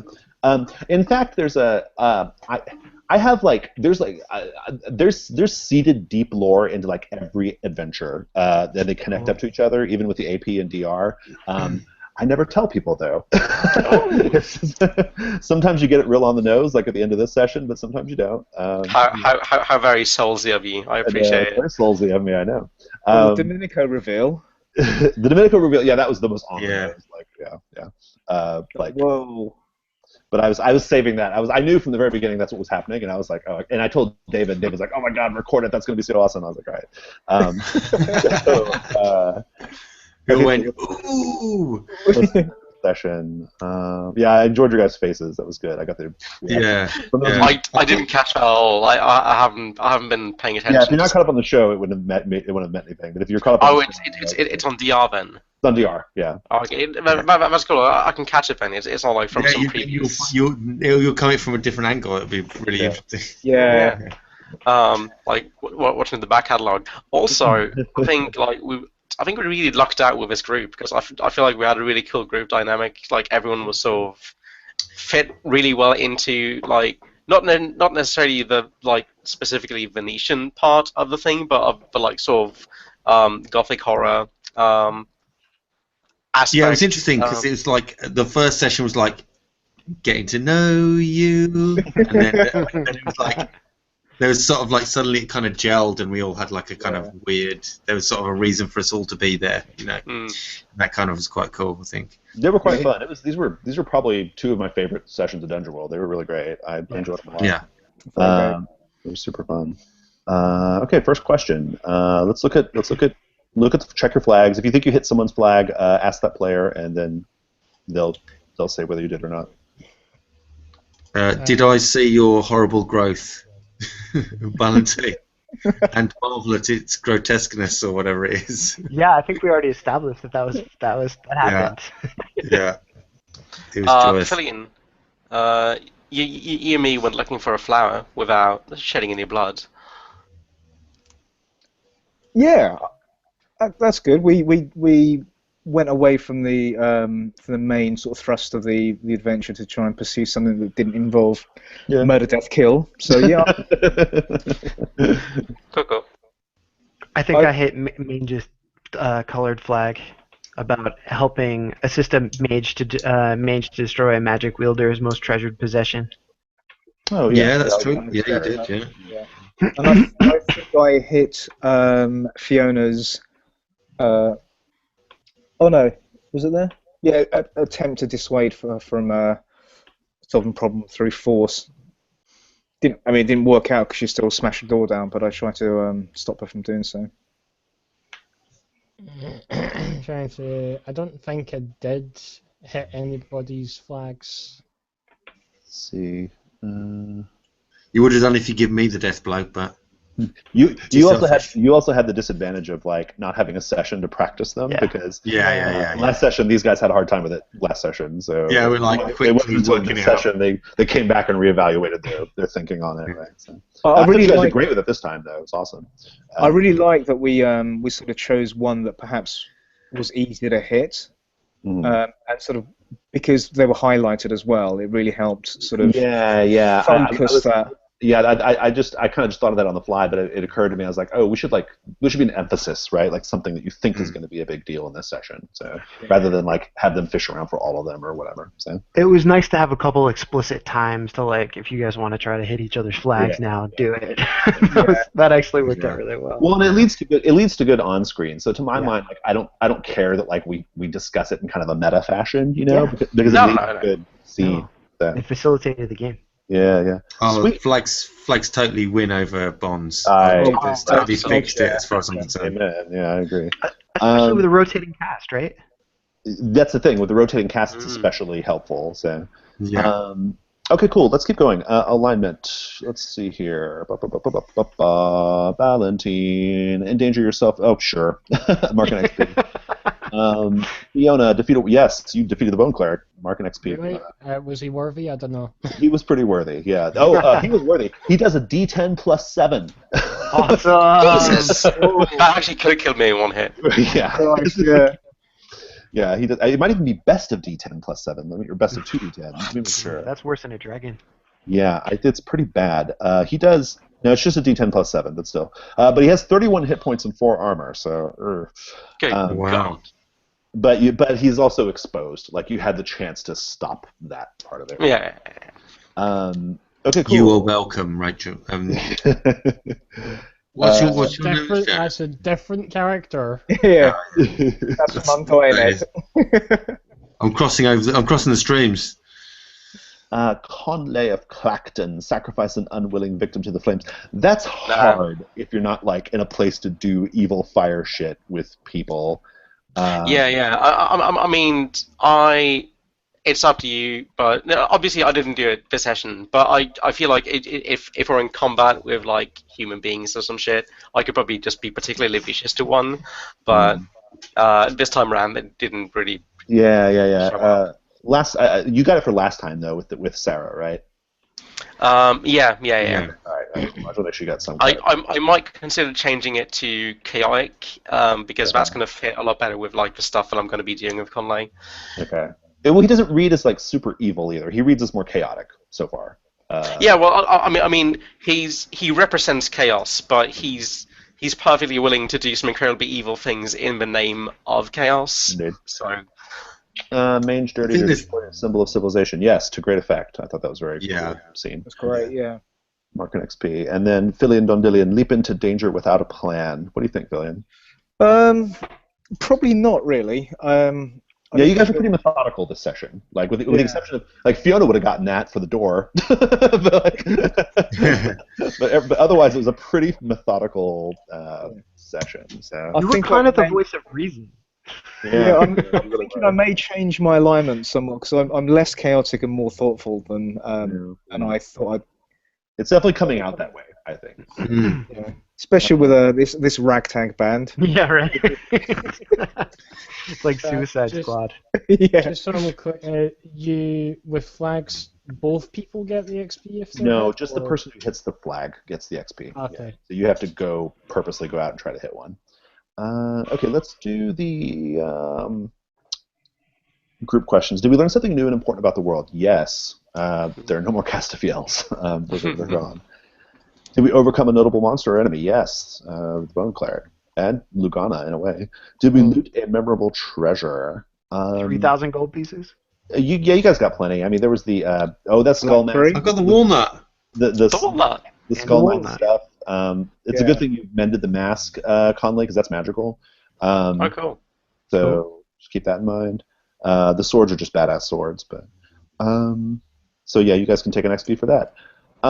That's it. Lugana's Gambit is done. That was super, super fun. I enjoyed the hell out of that. You guys have any other final parting thoughts before we go? Yeah, just some quick magic eye and bookkeeping. First of all, the Dagger of Dews. Filion, do you want to keep that, or should I do a write-up in like the vault for people to grab it? So, You can go ahead and do a write-up if you want. Sounds good. We can alright, work cool. on that back end. Yeah, and I think I just fixed the mask, but you're the one who grabbed it, so I'm just that's gonna do on a you. level You put the mask in the inventory. Cool. Sorry, what was the prismatic thing? Did we get it? Did we get it or did we not get it? Yeah, you can have it. It's a Dust of Illusion. Dust of Illusion. Okay. Yeah, it was a total trap in its own. It was just me being a fucker because like if you'd gone up there and seen it wasn't. Yeah, I would have gone for it, but I kind of got bundled down the thing, so it's kind of like this, really. I was like, go for it, so I can zap you. All right. And I wouldn't mind the stiletto, the finesse stiletto, if that's a thing I can get. Take it. So Perfect. we can all level up if we've done. Yeah, you can level up once you can do that once we're off the call or whatever. If you guys have any like on the side questions about anything, just hit me on Hangouts or on Slack if you're in the Slack group, and then I'll like always I'll make an entry in the company book so you guys can make some notes about your characters, and then you may want to hold off on that just a little bit though because I'm changing the format of the company book a little. So just be thinking about your character, what you want to be remembered about them. Cool. I just noticed that Fillion still has Lady Castafield's chess set. That's adorable. What can I say? It was love. All right, awesome. Well, guys, that was super fun. Thanks so much. I will see you guys later. Okay. Later. That's See you next brilliant. time. Thanks very Bye, much, guys. guys. Cheers.